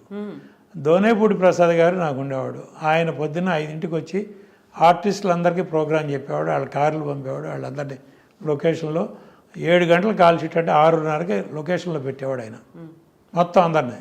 మోహన్ బాబు గారు రేపు 7ంటికని కాల్ షీటు, మీరు 6:30 కల్లా వస్తే బాగుంటుంది. ప్రసాద్, నేను 6:30 వస్తాను, షాడ్ దిగిపోతే మాత్రం నేను కొడతాను అనేవాడు. అంత చనువు. అట్లా చేసి ఒకళ్ళు పోటీగా చేసేవాళ్ళం. వాడు అసలు 7 గంటలకు వచ్చేవాళ్ళు ఎవరమ్మా? రోజుకు 2 కాల్ షీట్లు పనిచేస్తున్నారు. 2 కాల్ షీట్లకి 2 పేమెంట్లు. 9 to 1 ఒకళ్ళు, 1 to 6 లేకపోతే 1 to 2 ఒకళ్ళు. ఇంకా మీకు సబ్జెక్ట్ మీద కాన్సన్ట్రేషన్ ఉంటుంది, మీ డైలాగ్ మీద. మెకానికల్ ఆర్టిస్టులు కూడా వస్తున్నారు. డే వైజ్ పేమెంట్ అంతకుముందు వచ్చిందా? అంతకుముందు సినిమా, అమ్మ నీకు పలానా క్యారెక్టరు ఇన్ని రోజులు మాకు కావాలి, ఇంత మీ రెమ్యునరేషన్, కొంత అడ్వాన్సు, మధ్యలో కొంత, డబ్బింగ్ కొంత. అది అండర్స్టాండింగ్. అనుకున్న ప్రకారం వాళ్ళు డేట్లు ఇచ్చేవారు. ఇన్ రైటింగ్ కొంతమంది, నేనైతే ఇన్ రైటింగ్ తీసుకున్నాను అందరి దగ్గర. ఇచ్చేవాళ్ళు, లేకపోయినా డేట్లు ఆనర్ చేసేవాళ్ళు. వాళ్ళు అసలు డేట్లు ఇన్ రైటింగ్ ఇచ్చేవాళ్ళు ఎవరమ్మా? ఒక్కళ్ళని చెప్పండి చూద్దాం. ఆ హీరో ఎప్పుడంటే అప్పుడు సినిమా షూటింగు, దానికి ఆ రోజున ఆర్టిస్టులు ఎవరు దొరుకుతారు, ఏంటి కాంబినేషను అని చెప్పాలి. ఇవన్నీ జరుగుతున్న విషయాలు అందరికీ తెలుసమ్మా. ఎవరు మాట్లాడినప్పుడు నా పోటాడు సౌత్ ఇండియన్ ఫిల్మ్ ఛాంబర్లో ఉండి నాకు వచ్చే కంప్లైంట్లే ఇయ్యమ్మా. ఇప్పుడు తెలుగులో, తమిళ్లో, కన్నడలో, మలయాళంలో హీరోల మీద, హీరోయిన్ల మీద కూడా కంప్లైంట్లు ఎన్నో వచ్చినాయి. ఏం చేస్తారు మీరు ఇప్పుడు? ఆర్టిస్టులు పిలిచి మేము కేకలేస్తామమ్మా. సౌత్ ఇండియన్ ఫిల్మ్ ఛాంబర్లో కన్సలేషన్ కమిటీ మీటింగ్ ఒకటి ఉంది. దానికి ఇలియానా ఓ ప్రొడ్యూసర్ దగ్గర, తమిళ్ ప్రొడ్యూసర్ దగ్గర అడ్వాన్స్ తీసుకుంది 40 లక్షలు. సినిమా చేస్తానని అడ్వాన్స్ తీసుకుంది. డేట్లు ఇవ్వదు, తీసుకున్న అడ్వాన్స్ రిటర్న్ ఇవ్వదు. మా దగ్గర కంప్లైంట్ వచ్చింది. ఆ ప్రొడ్యూసర్ పిలిస్తే నేను ఆ ప్రొడ్యూసర్కి ఏదో డేట్లు ఇచ్చాను, ఆ డేట్లు ఆయన వాడుకోలేదు, ఆ అడ్వాన్స్ మురిగిపోయిందని. మా రూల్ ఏంటంటే డేట్ ఇచ్చిన తర్వాత నువ్వు మేకప్ వేసి ఆ ప్రొడ్యూసర్ కోసం ఒక్క షాట్ చేసినా నేను 40 లక్షలు పోయినట్టే. అసలు మేకప్పే వేసుకోకుండా ఆ బ్యానర్ కోసం, నువ్వు ఆ సినిమా కోసం నువ్వు ఆ లొకేషన్కే రాకుండా ఉంటే డబ్బు రిటర్న్ ఇవ్వాల్సిందే. అది రూలు. నేను డేట్లు ఇచ్చాను మురిగిపోలేదంటే నువ్వు ఏ డేట్లు ఇచ్చావని చెప్పి తీస్తే, ఆ డేట్లో ఆనంద్ సినీ సర్వీస్ వాళ్ళ లాగ్ షీట్లు తీస్తే అన్ని రోజులు అమ్మాయి వేరే సినిమాలకి పనిచేసింది. ప్రూవ్ చేసాం. నువ్వు తిప్పి కట్టవా లేకపోతే నువ్వు సౌత్లో యాక్ట్ చేయడానికి వీలేదని బ్యాన్ చేసాం. ఆ తర్వాత నేను డెసిషన్ తీసుకున్న తర్వాత ఇలియానా సౌత్లో 1-2 సినిమాలు కమిట్ అయింది. ఆ ప్రొడ్యూసర్లు ఫోన్ చేసి చెప్పాం, ఆ అమ్మాయి మీద సౌత్ ఇండియన్ ఫిల్మ్ ఛాంబర్లో కంప్లైంట్ ఉంది, 40 లక్షలు కట్టాలి, మీరు కట్టి ఆ అమ్మాయి అకౌంట్లో కట్టండి, లేదు ఆ అమ్మాయిని కట్టమనండి, లేదా ఆ అమ్మాయి మీ షూటింగ్కి రాకూడదు. తీసేసాం. అట్లా తర్వాత చేయలే. 3 Idiots ఆ అమ్మాయికి లాస్ట్ సినిమా. అట్లా కొంతమంది హీరోల దగ్గర, హీరోయిన్ల దగ్గర, క్యారెక్టర్ ఆర్టిస్టుల దగ్గర డబ్బులు కలెక్ట్ చేసేవాళ్ళం, డైరెక్టర్ల దగ్గర. ఇప్పుడు సినిమా కమిట్ అయినప్పుడు ఆ సినిమా ఆనర్ చేయాలి, చేయకపోతే అట్లీస్ట్ డబ్బు రిటర్న్ ఇవ్వాలి. ప్రొడ్యూసరు ₹3 వడ్డీకి తీసుకొచ్చి నీకు అడ్వాన్స్ ఇస్తున్నాడు. ₹3 వడ్డీయో కాదో నా సొంత డబ్బు ఇచ్చినా దానికంటూ ఒక వ్యాపారం కోసంగా ఇచ్చింది. మరి నా డబ్బు నాకు ఏదో రకంగా రిటర్న్ రావాలిగా. అసలుకే దిక్కు తీవాణం లేకపోతే కంప్లైంట్లు. South Indian film chamber duty అదమ్మా. సౌత్ ఇండియన్ ఫిలిం ఛాంబర్ అంటే ఏంటి అనుకుంటారు, 4 లాంగ్వేజ్లో కంప్లైంట్లు, అట్లాగే internal language to language complaints. నేను ఒక తమిళ సినిమా తీశాను, నాకు చెప్పకుండా నువ్వు తెలుగులో తీసేశాను ఆ కథ, ఆ కంప్లైంట్ నా దగ్గరికి వస్తుంది. నేను ఆ ప్రొడ్యూసర్ని పిలిచి ఆ సినిమా చూసి నువ్వు రైట్స్ కొనకుండా సినిమా తీసావు అని పెనాల్టీ వేస్తాం. ఎంత రైట్స్ రీజనబుల్గా.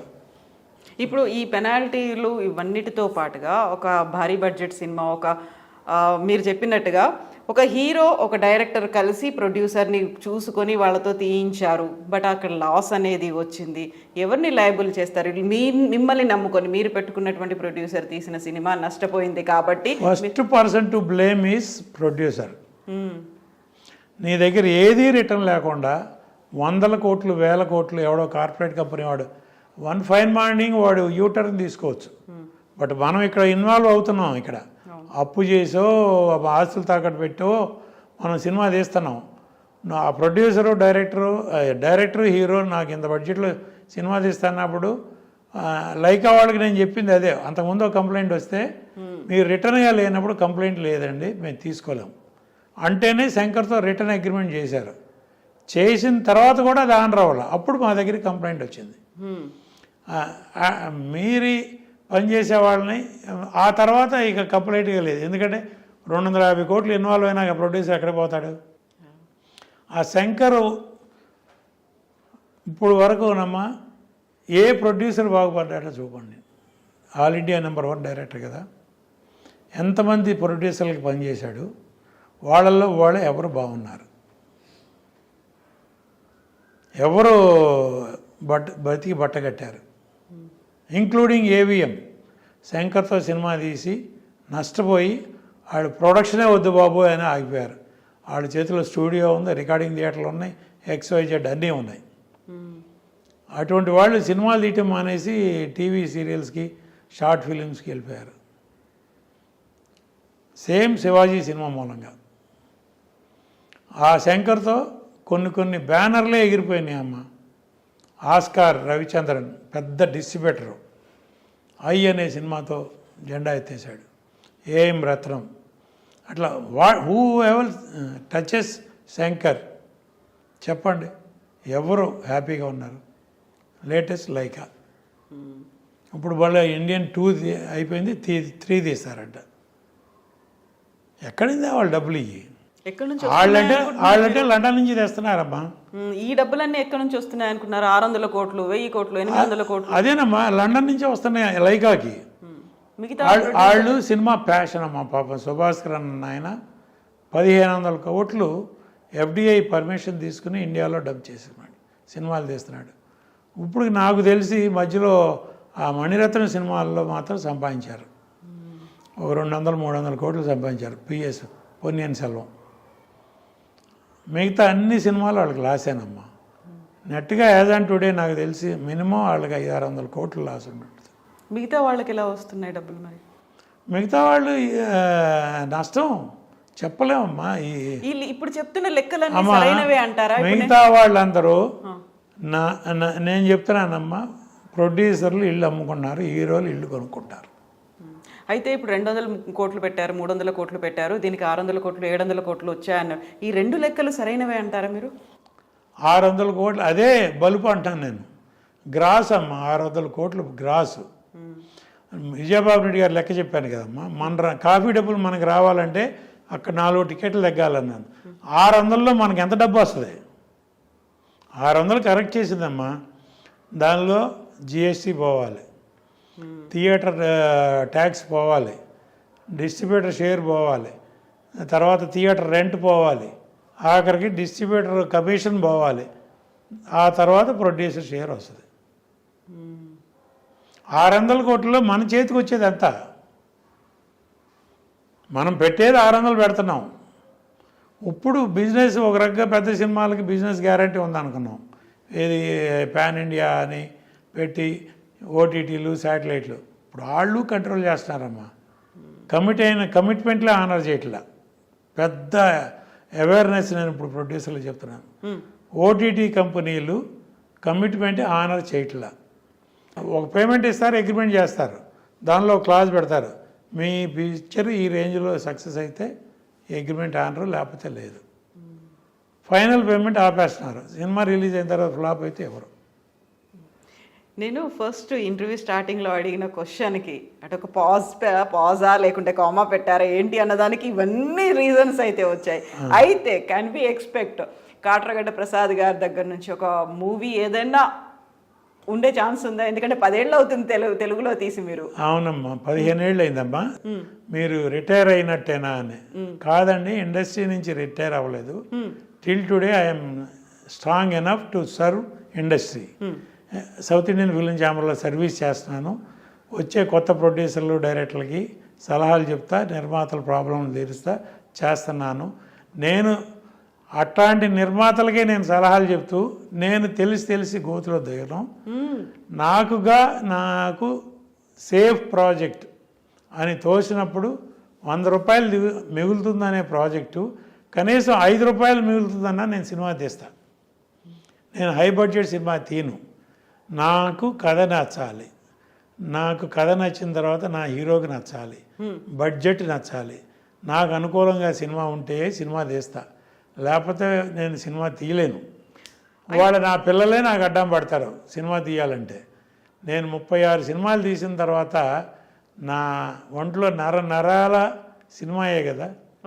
అందుకనే నేను సినిమా ఇండస్ట్రీలోనే బతుకుతున్నా, సినిమా ఇండస్ట్రీలోనే సర్వీస్ చేస్తున్నా.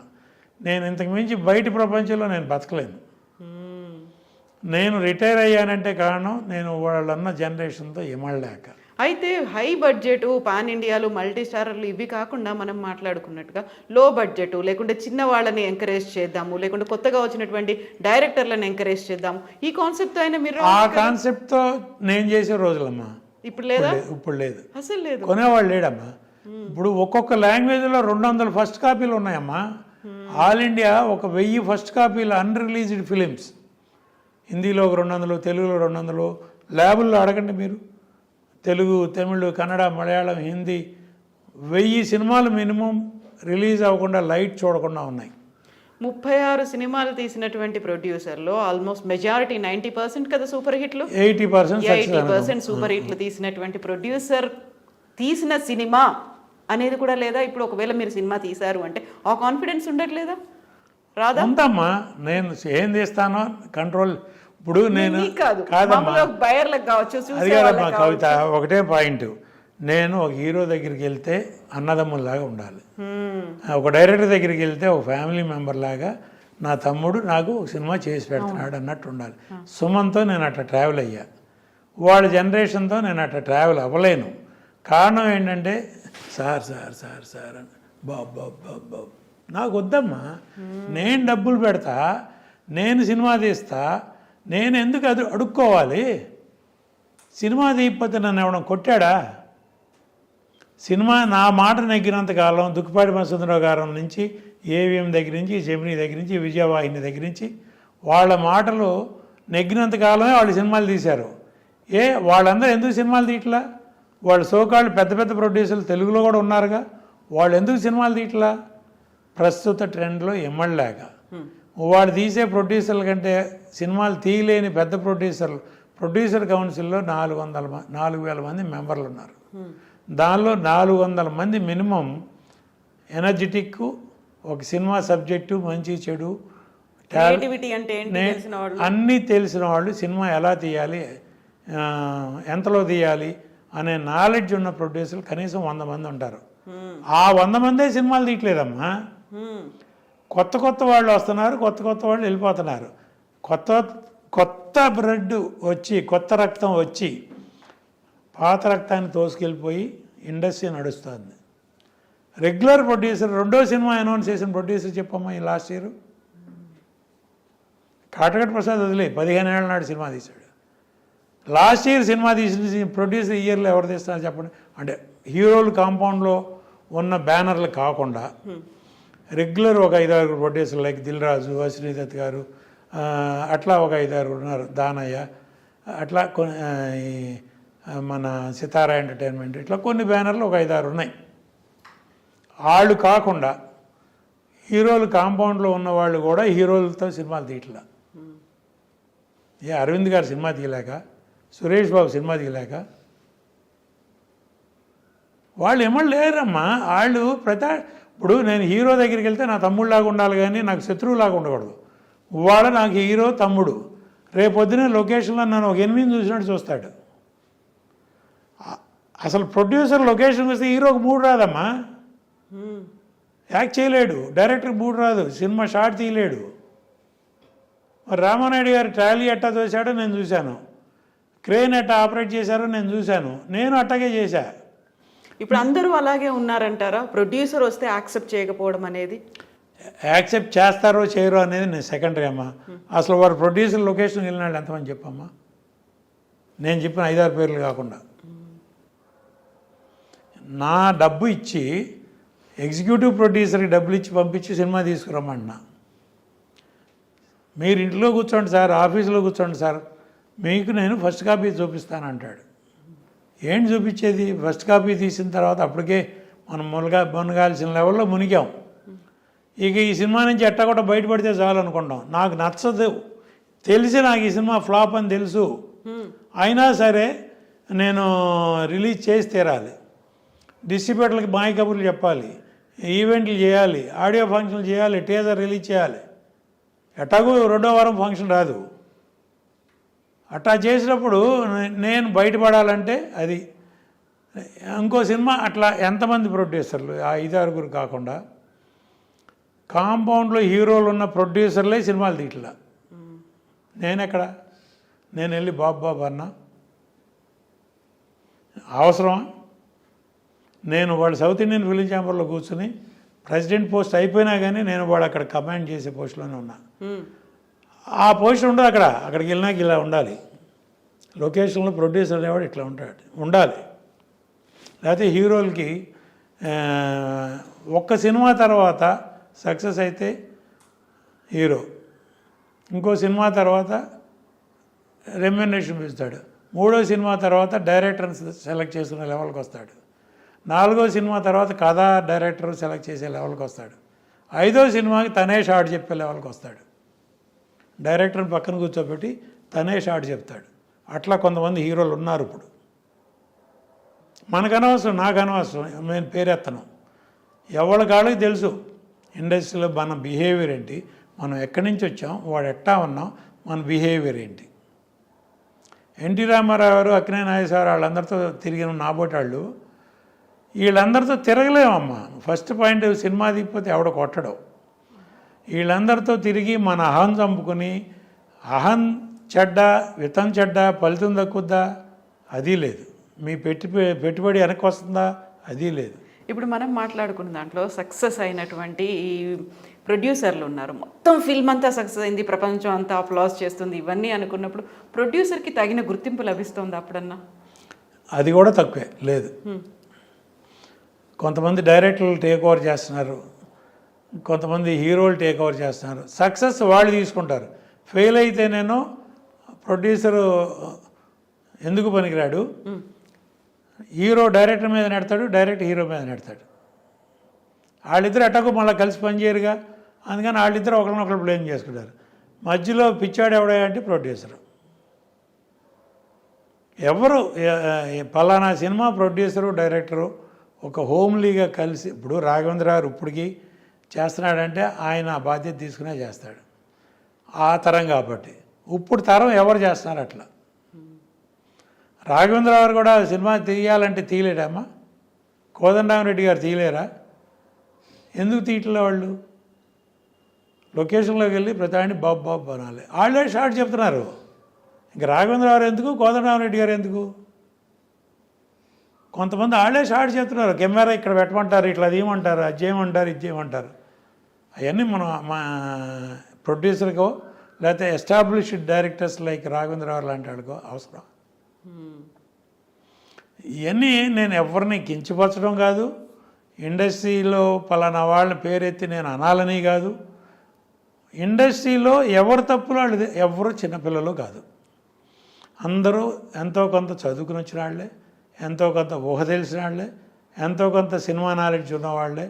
సినిమా నాలెడ్జ్, సినిమా తీసే నాలెడ్జ్ లేకపోయినా 100 సినిమాలు చూసిన నాలెడ్జ్ అన్నా ఉండాలి అంటారే. చిన్నప్పటి నుంచి మనం 100 సినిమాలన్నా చూసుంటాం నిర్మాత అయ్యే రోజుకి. ఆ నాలెడ్జ్ అన్నా గుర్తుంటుంది కదా మనకి. అది లేకుండా ఒకటి చేతిలో మనం జుట్టిచ్చి అయ్యా బాబు అనాలంటే ఎందుకమ్మా సినిమా తీయాలి? మరి ఓటీటీలు వెబ్ సిరీస్లు ఇవన్నీ వచ్చే వాటి ఆలోచన కూడా లేదా ప్రసాద్ గారికి? లేదమ్మా. ఓటీటీలు వెబ్ సిరీస్ కూడా వాళ్ళకి కథ చెప్పాలి, వాళ్ళకి నచ్చాలి, వాళ్ళు ఓకే చేయాలి. వాళ్ళు ఓకే చేసిన తర్వాత ఎవరో ఒక ఇన్వెస్టర్ రావాలి, ఫలానా ఓటీటీ కంపెనీ ఓకే చేసింది, మీరు డబ్బు పెట్టండి, ఆర్టిస్టులు ఫలానా ఆర్టిస్టులు అని అనుకుంటున్నాం అంటే దానికి ఇన్వెస్టర్. ఇంత లాంగ్ గ్యాప్ మన దగ్గర డబ్బులు ఉన్నాయా సినిమా తీస్తాం అంతే. ఈ ఓటీటీలు ఇవన్నీ అవి కూడా అన్నీ సక్సెస్ అవుతున్నాయి. అన్నీ చిన్న సినిమాలు రెడీ అవుతున్నాయి, ఎన్ని వెబ్ సిరీస్ రెడీ అవుతున్నాయి, అన్నీ రిలీజ్ అవుతున్నాయా? అన్నీ అవట్లేదుగా. కొన్ని హాఫ్ వేలో అయిపోతున్నాయిగా. కొంతమంది పేరున్న ఆర్టిస్టులో పేరున్న డైరెక్టర్లయో ఒక పరంపర లాంటి ఆర్టిస్టులు డైరెక్టర్లు ఉంటే అట్లాంటివి ఏదో సీరియల్ లాగా కంటిన్యూ అవుతున్నాయి. ఈ మధ్య రామోజీరావు గారు కొన్ని సీరియల్స్ ఎంకరేజ్ చేశారు, వెబ్ సిరీస్ శ్రీమతి ఏదో అట్లాంటి. అట్లా తప్పితే ఒక ఫ్యామిలీ డ్రామా తీస్తే సేఫ్గా మనం సీరియల్ నుంచి బయటపడతామనేది కూడా లేదమ్మా. వెబ్ సిరీస్ వాళ్ళకి కూడా ఇప్పుడంతా హారరు, డ్రాకులాలు, దెయ్యాలు, భూతాలు, డిఫరెంట్ సౌండ్లు మనం ఏం మాట్లాడుతున్నాం వినపడకూడదు. అట్లా ఇంట్లో ఫ్యామిలీ అంతా కూర్చొని చూడగలుగుతున్నామా? కొన్ని వెబ్ సిరీస్ పిల్లలతోనూ భార్యతోనూ కూర్చొని చూడగలుగుతున్నామా? మీరు ఆ స్కూల్ కాదు. నా స్కూల్లో వెబ్ సిరీస్ తీసినా జనం చీ అంటారు. చీ ఈయనెప్పుడో 5 ఏళ్ళాడు. ఎందుకమ్మా ఇవన్నీ అనిపించుకోవాలా? ఇప్పుడు నాకు 72 ఏళ్ళ వయసు, 52 ఏళ్ళ సర్వీసు, సినిమా ఇండస్ట్రీలో ఉన్నాను హ్యాపీగా. అంతకైతే 500 రూపాయలు పెడితే వెళ్ళి సినిమా చూసి రావచ్చు. లేదు అంటే 1 నెల రోజులు ఆగితే వస్తుంది. 1 నెల రోజులు ఆగితే ఇప్పుడు ఇండియన్ 2 రిపోర్ట్ బాగాలేదు, నేను ఇక థియేటర్కి వెళ్ళను. ఇప్పుడు కల్కి బ్రహ్మాండమైన రిపోర్ట్ వచ్చింది, థియేటర్కి వెళ్ళి మొత్తం 13 మంది మా పిల్లలు, మనవాళ్ళు, మనవరాళ్ళు, చుట్టాలు అందరికీ కలిపి నేనే టికెట్లు బుక్ చేసి తీసుకెళ్ళాను. డబ్బు ఎక్కువ పెట్టి మరి పెంచిన రేట్లతో మల్టీప్లెక్స్లో 13 టికెట్లు కానీ మరీ వెళ్ళి చూసి వచ్చా. అట్లాంటి సీన్ ఎన్ని సినిమాలకు ఉంటాయి? నేను ఎన్ని సినిమాలకు వెళ్ళగలను? వన్స్ ఇన్ బ్లూ మూన్ లాగా సంవత్సరానికి 1, 2 సినిమాలు. అయితే ఇప్పుడు ప్రతిదానికి కూడా ఎక్కడైతే మొదలవుతుందో చుట్టూ తిరిగి మళ్ళీ అక్కడికే వస్తుంది అన్నట్టుగా మీ టైంలో మీరు ప్రొడ్యూస్ చేసినటువంటి పరిస్థితులు లేకుంటే ఆ టైంలో ఉన్నటువంటి ప్రొడ్యూసర్కి ఇచ్చినటువంటి ఒక వెయిట్ అనేది, ఒక గౌరవం, మర్యాద అలాంటివి మళ్ళీ వస్తాయా? వస్తాయి అని ఆశిస్తున్నానమ్మా. ఎందుకంటే మలయాళంలో ఇప్పుడు ఆ ట్రెండ్ మొదలైంది. హీరోల్ని నమ్ముకోకుండా కథని నమ్ముకుని సినిమాలు తీస్తున్నారు, సక్సెస్ చేస్తున్నారు. ఇప్పుడు లేటెస్ట్ ప్రేమలు ఇట్లాంటి సినిమాలు వచ్చినాయి. అది చాలా లో బడ్జెట్లో తీశారు, పెద్ద హిట్ కొట్టారు. అట్లా మలయాళంలో వస్తున్నాయమ్మా. తమిళ్లో కూడా లో బడ్జెట్ సినిమాలు, సముద్రకాని, ఈ ఇట్లాంటి వాళ్ళు కొంతమంది డైరెక్టర్ కమ్ హీరోలు వాళ్ళు కొన్ని లో బడ్జెట్లో సినిమా తీసి 3 కోట్లు 4 కోట్లు తీసి పార్థిపన్నం ఇట్లాంటి వాళ్ళు ఆ డబ్బు శాటిలైట్లోనే తీసేసుకుంటున్నారు, ఓటీటీలోను. థియేటర్కి రిలీజ్ ఎంత వస్తే అంత బోనస్. అట్లాంటి సినిమాలు ఈ మధ్య వస్తున్నాయి. నా పోటాళ్ళు కూడా కథ నేను చెప్పానమ్మా. ఇప్పుడు పెద్ద ప్రొడ్యూసర్లు అందరూ ఆ వాళ్ళు లొకేషన్కి వెళ్ళరమ్మా. ఓకే, సినిమా ఎలా తీయాలో తెలిసిన ప్రొడ్యూసర్లు కొంతమంది ఉన్నారు మినిమం కౌన్సిల్లో. నువ్వు ఎగ్జిక్యూటివ్ ప్రొడ్యూసర్కి ఒక 50 లక్షలు, 1 కోటి రూపాయలు రెమ్యూనరేషన్ ఇస్తావు, వాడు తిన్నంత తింటాడు ఇంకా అదనంగా. డెఫినెట్గా చెప్తున్నాను, ఓపెన్గా చెప్తున్నానమ్మా. ఏ ఎగ్జిక్యూటివ్ ప్రొడ్యూసర్ వాళ్ళు నిజాయితీగా పనిచేశాడు చెప్పానండమ్మా. ప్రొడ్యూసర్ లొకేషన్లో రాడు.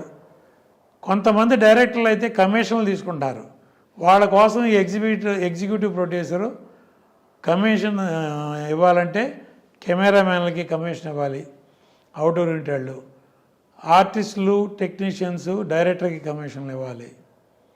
ఇట్లాంటి రోజుల్లో ఉన్నప్పుడు ఎగ్జిక్యూటివ్ ప్రొడ్యూసర్ లొకేషన్లో ఉన్నప్పుడు నేను వెళ్ళి లొకేషన్లో సినిమా తీయలేను. అట్లా ఉన్నప్పుడు అసలు ఇండస్ట్రీ టోటల్గా అవుట్ ఆఫ్ కంట్రోల్ వెళ్ళిపోయింది. మా తరంలో ఉన్న వాళ్ళు ఎవ్వరూ ఇప్పుడు నేను చెప్పానే, ఓకే అశ్విని దత్ గారికి ఎగ్జిక్యూటివ్ ప్రొడ్యూసర్ ఎవరో ఉన్నారు, కానీ వాళ్ళ అమ్మాయిలు భద్రంగా చూసుకుంటారు, వాళ్ళ అల్లుడే డైరెక్టరు, అట్లా ఎంతమంది కొంతమంది ప్రొడ్యూసర్లకి కొన్ని ప్రాజెక్టులకి ఒక ఎగ్జిక్యూటివ్ ప్రొడ్యూసర్ ఉంటాడమ్మా, వాడే హోల్ అండ్ సోల్ ప్రొడ్యూసర్. వాడు ఎంత ఇవ్వమంటే అంత ఇవ్వాలి. వాడేంటి డైరెక్టర్ చెప్పి పలానా ఆర్టిస్టు, శంకర్ గారు రికమెండ్ చేసిన ఆర్టిస్టు కవిత గారు కావాలి అంటే కవిత గారు 1,00,000 తీసుకునేదల్లా 10 లక్షలు అడుగుతుంది. ఎందుకంటే అక్కడ 20% కమిషన్లు ఇవ్వాలి. కమిషన్లు ఇవ్వాలి కదమ్మా డైరెక్టర్కి, అందరికీ కమిషన్లు ఇవ్వాలి. అందుకని అట్లా ప్రొడ్యూసర్కి కాస్ట్ పెరిగిపోతుంది. ఇప్పుడు ఆ ఎగ్జిక్యూటివ్ ప్రొడ్యూసర్ డైరెక్టర్ కమిషన్ ఇచ్చినప్పుడు ఆడిదండా తను ₹1. ఇప్పుడు సినిమా హాల్లో బుకింగ్ క్లర్క్ టికెట్ ₹100 బదులు 200కి అమ్మన్నా అనుకో, ఫస్ట్ డే ఆడు 300కి అమ్ముతాడు, 200 ఓనర్కి ఇస్తాడు. అట్టా ఉంటుంది. ఇప్పుడు మీరు ఇండస్ట్రీ అన్నారు, ఇండస్ట్రీ అంటే టాలీవుడే కాదు, మొత్తం అన్ని ఇండస్ట్రీలు ఇలాగే తయారయ్యా. All India industry under the control of some heroes and some directors. Producer has no say except 2-3 producers in each language. So మళ్ళీ అప్పటి రోజులు వస్తాయంటారా, లేకుంటే ప్రొడ్యూసర్కి వాల్యూ ఇచ్చే రోజులు? చెప్పలేం. అంటే సింకింగ్ పొజిషన్లో ఉంది ప్రస్తుతం. మళ్ళా పాత రోజులు రావాలంటే డిజిటల్ టెక్నాలజీ ఇవన్నీ వచ్చిన తర్వాత గుర్రం గుడ్డిదనే దానా తప్పదన్నట్టు ఖర్చులే. మీకు వాళ్ళ లో బడ్జెట్ సినిమా అంటే 10 కోట్లమ్మా తెలుగులో. 10 కోట్లు పెట్టి సినిమా తీసి దాన్ని ప్రమోట్ చేసి పబ్లిసిటీ చేసి 12 కోట్లు చేసి అది రికవర్ అవుతుంది అనేది నమ్మకం లేదు. ఎన్ని థియేటర్లు దొరుకుతాయో తెలియకుండా ఎప్పుడు రిలీజ్ చేసి దొరికినా దొరకపోయినా ఆ 12 కోట్ల రికవరీ లేదు, మార్కెట్ లేదు, సినిమా ఏనో మన కంట్రోల్ లేదు. మనకి ఒక కథ నచ్చితే ఆ కథ తీసుకురమ్మని ఒక డైరెక్టర్ పెట్టలేం. అట్లా ఉంది industry, sinking stage to be frank. But ఇండస్ట్రీయే బ్రతుకుతారు. ఇండియాలో లోయెస్ట్ ఎంటర్టైన్మెంట్ సినిమా ఇండస్ట్రీ. ఒక ₹1000 ఈ రోజులు కాస్ట్ ఆఫ్ ప్రొడక్షన్లో ఒక ఫ్యామిలీ వెళ్ళి సినిమా చూసి రావాలంటే ₹1000 హ్యాపీగా సినిమా ఇండస్ట్రీయే. మంచి క్వాలిటీ సినిమాలు పాత రోజుల్లాగా తీస్తే మంచి క్వాలిటీ జనం చూస్తే ఉంది. సినిమా ఇండస్ట్రీకి ఫ్యూచర్ ఉంది, కానీ నియర్ బై ఉందా, ఆఫ్టర్ 10 years ఉందా, నెక్స్ట్ జనరేషన్ ఉందో చెప్పలేం. బట్ ఇవాళ హీరోలందరూ ఒకే ట్రెండ్లో ఫాలో అవుతున్నారు, ఒకే మోస. వాళ్ళకి క్యారవాన్ కావాలి, బౌన్సర్లు కావాలి, పర్సనల్ స్టాఫ్ కావాలి, ఒకవేళ అవుట్డోర్ ఎక్కడికైనా వెళ్తే చార్టర్ ఫ్లైట్ కావాలి. ఒక లెవెల్ వరకు. అంతకుముందు రామారావు గారు రెగ్యులర్ ఫ్లైట్లో వెళ్ళలేదా, నాగేశ్వరరావు వెళ్ళలేదా, కృష్ణ గారు, సోమబాబు గారు, చిరంజీవి గారు వీళ్ళందరూ వెళ్ళలేదా? ప్రొడ్యూసర్లు పెడుతున్నా అవన్నీ చేస్తే కాస్ట్ 600 అవుతుంది. 600 మీరు తెర మీద చూపిస్తున్నారా? 600 కోట్లు నాకు అయింది. 600 కోట్లు తెర మీద చూపిండి చూద్దాం. ఖర్చుగా చూపిండి. ఇవాళ కల్కి ఉందమ్మా, ఆయన ఎంత ఖర్చు అయింది అన్నాడో అంతా తెర మీద చూపించాడు ఆయన. అట్లా ఎంతమంది ప్రొడ్యూసర్లు చూపించగలరు? ఇప్పుడు 600 కోట్లు ఇండియన్కి అయింది. చూడండి ఆ సినిమాలో డైరెక్టర్ తిన్న తప్పితే ఏమీ లేదు అక్కడ. ఓపెన్గా ఇంత మాట్లాడుతున్నానంటే ఎంత వెక్స్ అయి ఉంటాను ఆ సినిమా టాక్ విన్న తర్వాత. ఒక ప్రొడ్యూసర్ భవిష్యత్తు ఆలోచించిన తర్వాత, ఒక ప్రొడ్యూసర్ని ఇంత నాశనం చేశాడు ఈ డైరెక్టరు, షూట్ చేసి పారాయాలనే అంత కోపం రాదు?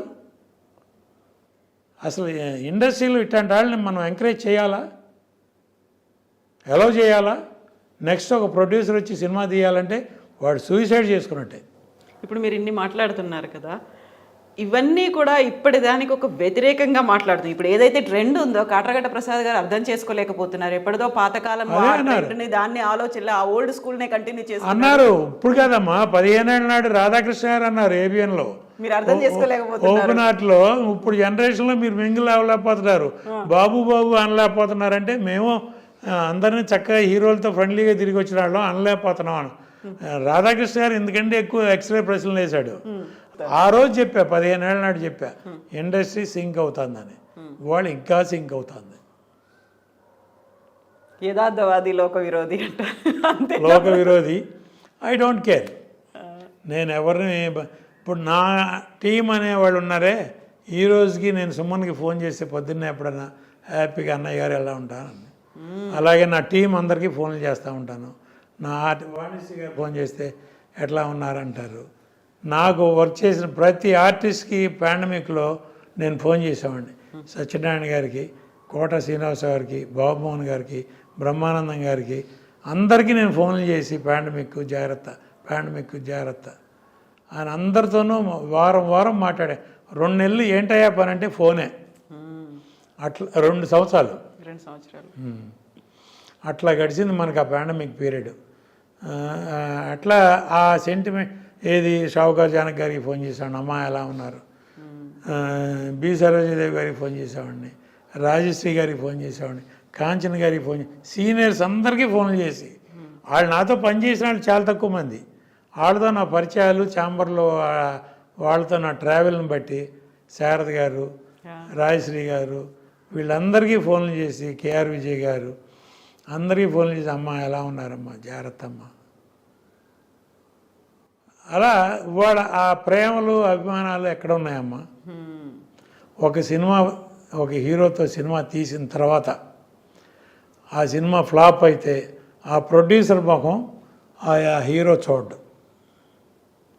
ఒక్క ఎగ్జాంపుల్ చెప్తానమ్మా. కృష్ణ గారికి ఒక ప్రొడ్యూసరు సినిమా తీశారు, రిలీజ్ అయింది, ఫ్లాప్. ఆ ప్రొడ్యూసర్ ఎక్కడ రెగ్యులర్గా ఒక హీరో ప్రొడ్యూసర్లు ఆ రిలేషన్షిప్ ఉంటుందిగా, రెగ్యులర్గా హీరో దగ్గరికి వెళ్ళి కలపట్టడం. ఏంటి ఆయన కనపట్లేదు, సినిమా రిలీజ్ అయింది, ఫ్లాప్ అయింది, ఆయన సిగ్గుపడుతున్నారా ఏంటి, ఆయన పిలవండి అని పిలిస్తే ఆయన వస్తే, ఏంటి మళ్ళీ సినిమా తీయట్లేదు, అనౌన్స్ చేయలేదంటే పరిస్థితి లేదన్నారు. మీరు ఇక్కడ డేట్లు ఇస్తున్నా, మీరు సినిమా తీయండి అని. అప్పుడు ఇక్కడ సత్యరామూర్తి అని ఫైనాన్షియల్ ఉన్నారు, వాళ్ళని పిలిచి నేను ఈయనకి డేట్లు ఇచ్చాను, మీరు ఫైనాన్స్ ఇవ్వండి, ఈయన తేడా వస్తే నాది బాధ్యత అన్న కృష్ణ గారు. ఇప్పుడు ఎక్కడున్నారు, ఎంతమంది ఉన్నారు? ఇలా ముఖం చాటేసేవాళ్ళే ఎవరైనా సరే. నేను చెప్తాను షంషేర్గా, ఆ ప్రొడ్యూసర్ మనకు అన్నం పెట్టాడు, ఆయన మనకి సినిమా లేని రోజుల్లో సినిమా ఇచ్చాడు, లేకపోతే మన ఇంట్రడ్యూస్ చేశాడు, లేకపోతే మనకి ఇంత డబ్బు ఇచ్చాడు. ఇప్పుడు ఓ ప్రొడ్యూసర్ కష్టాల్లో ఉన్నారమ్మా. ప్రొడ్యూసర్ కౌన్సిల్లో పెన్షన్లు తీసుకుని కొంతమంది ప్రొడ్యూసర్లు బతుకుతున్నారు, మెడిక్లెయిముల మీద కొంతమంది బతుకుతున్నారు, తమిళ్లో కానీ తెలుగులో కానీ కన్నడ మలయాళం అన్ని చోట్ల. ఆ అవసరం ఎందుకమ్మా? ఇప్పుడు నీతో సినిమా తీసిన ప్రొడ్యూసరు కష్టాల్లో ఉన్నాడని నీకు తెలీదా? పిలిచి ఓ 10 లక్షలు ఇవ్వలేవా? చారిటీ ఇస్తే ఇన్కమ్ ట్యాక్స్లో ఎగ్జామ్టెడేగా. ఇప్పుడు నువ్వు 100 కోట్లు తీసుకుంటున్నావు, 10 కోట్లు 34 కోట్లు 40 కోట్లు ట్యాక్స్ కడతావు.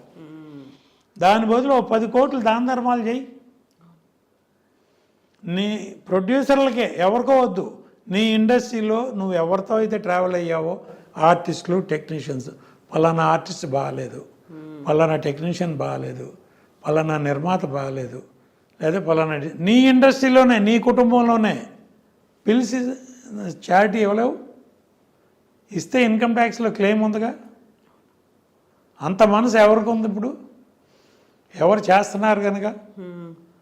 ఇప్పుడు ఈ సోకాళ్ళు రెమ్యూనరేషన్లు పెంచుకోవటం వెళ్ళటం అనేది మన అహం మనం చూపించటం.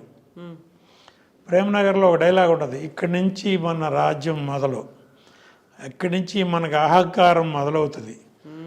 నాగేశ్వర డైలాగ్ చెప్పుకుంటా ఏ స్టేట్కి వెళ్తాడు చూడండి, అట్లా ఉంది ఇవాళ. ఎంత వైడ్ అవుతుందో అన్ని కూడా అలాగే వైడ్ స్ప్రెడ్ అవుతుంది. అలా ఉంది. ఇంకా చెప్పుకుంటా ఉంటే చాలా ఉన్నాయి. ఎగ్జాక్ట్లీ నేను అదే అనబోతున్నాను. బోల్డర్ ఉన్నాయి మీ ఇన్నేళ్ల ఎక్స్పీరియన్స్, మీరు చేసినటువంటి కన్సర్న్స్ కూడా చాలా మందికి అవసరమైనటువంటి కన్సర్న్స్, బోల్డ్ అంతమంది ఆలోచించాల్సినటువంటి ఇప్పుడు ప్రొడ్యూసర్ కౌన్సిల్లో ప్రొడ్యూసర్ అనేవాడు పెన్షన్ తీసుకుని బతకాలా? ఇంకొక ప్రొడ్యూసర్ దగ్గర ఎగ్జిక్యూటివ్ ప్రొడ్యూసర్గా ₹1,00,00,000 50 లక్షలు 25 లక్షలు ఇచ్చి నువ్వు ఎగ్జిక్యూటివ్ ప్రొడ్యూసర్గా పెట్టుకుంటే వాడికంటే వీడు నిజాయితీగా ఎక్స్పీరియన్స్డ్ కదా, ఎక్స్పీరియన్స్డ్, సినిమా ఎలా తీయాలో తెలుసు, కమాండ్ ఉంది. నీకు ఆ 25 లక్షలకి ₹1,00,00,000 మిగులుస్తాడు. అటువంటి వాళ్ళకి ఉద్యోగం ఇవ్వు.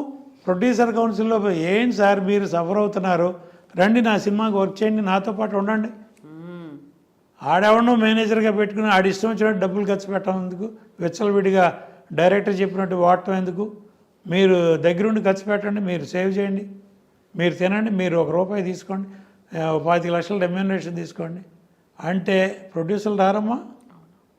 ఎగ్జిక్యూటివ్ ప్రొడ్యూసర్లుగా పనిచేసి కార్డులో ఆ కార్డు వేసి టైటిల్ కార్డులో వేసి నా సినిమాకి మీరు హెల్ప్ చేయండి, మీరు నా దగ్గర ఒక పనాడిలాగా రావద్దు, నాకు హెల్ప్ చేసే సాటి నిర్మాత, మీ సాటి నిర్మాతగా మీ ఎక్స్పీరియన్స్ని నాకు ఉపయోగించండి అంటే ఈ సోకాళ్ళు నేను చెప్పిన పెద్ద ప్రొడ్యూసర్లు కూడా అటువంటి వాళ్ళని పెట్టుకోవచ్చు కదమ్మా.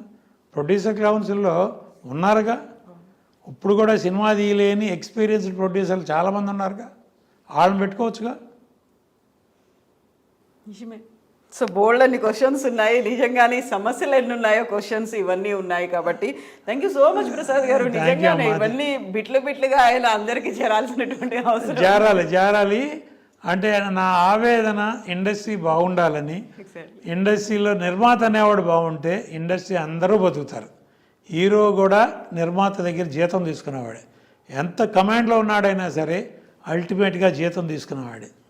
డైరెక్టర్ అయినా, హీరో అయినా, టెక్నీషియన్ అయినా, ఏ ఆర్టిస్ట్ అయినా నిర్మాత బాస్. ఆ రోజుల్లో రామారావు గారు యజమాని రండి అనేవారు. అశ్విని దత్ గారు సినిమా తీసే రోజుల్లో అశ్విని దత్ గారు సెట్లోకి వస్తుంటే రామారావు గారు నిలబడి రండి యజమాని అని శివాజీ గణేశన్, ఎంజీఆర్, ఎన్టీ రామారావు గారు వీళ్ళందరినీ చూసిన కళ్ళు నాయి. వాళ్ళ హీరోలు అసలు అలా నుంచోవాలి, హీరో వస్తుంటే ప్రొడ్యూసర్ నిలబడాలి. జరుగుతుంది అది, నా కళ్ళారా చూసా. ఈ తమిళ్లో చూసా, కన్నడలో చూసా, తెలుగులో చూసా. హీరో అనేవాడు ఏడో అతని పేరు మీద మనం బిజినెస్ చేసుకున్నామని ఫీల్ అయ్యేవాడు. మనం డబ్బు పెట్టి అతను పోషిస్తున్నాం అనుకోవట్లా, అతని పేరు మీద మనం వ్యాపారం చేసుకున్నాం అనుకున్నాడు. అట్లా ఉంది. Thank you so much Prasad. మంచి రోజులు రావాలి. మంచి రోజులు చాలా థ్యాంక్స్ అమ్మా. మీ ఐ డ్రీమ్స్ టీమ్కి, మీకు, మీ యాజమాన్యంకి అందరికీ థ్యాంక్స్ చెప్పండి. ఇది ఫస్ట్ ప్రతి నిర్మాత చూడాలని నేను అనుకుంటున్నా. ప్రతి సినిమా తీయాలనుకునే వాళ్ళు చూడాలి, తీసిన వాళ్ళు చూడాలి. దీనిలో నేనేమన్నా ఎక్కువ మాట్లాడానో, ఒకవేళ పొరపాటు మాట్లాడితే క్షమించమని కోరుకుంటూ, ఇండస్ట్రీలోకి రావాలి అనుకునే వాళ్ళు చూడాలి, ఎక్కువ మాట్లాడితే క్షమించమని కూడా. Thank you so much sir. Okay, me inputs అనేవి, ఎక్స్పీరియన్స్ అనేవి నిజంగా valuable sir. Thank you so much. Thank you sir.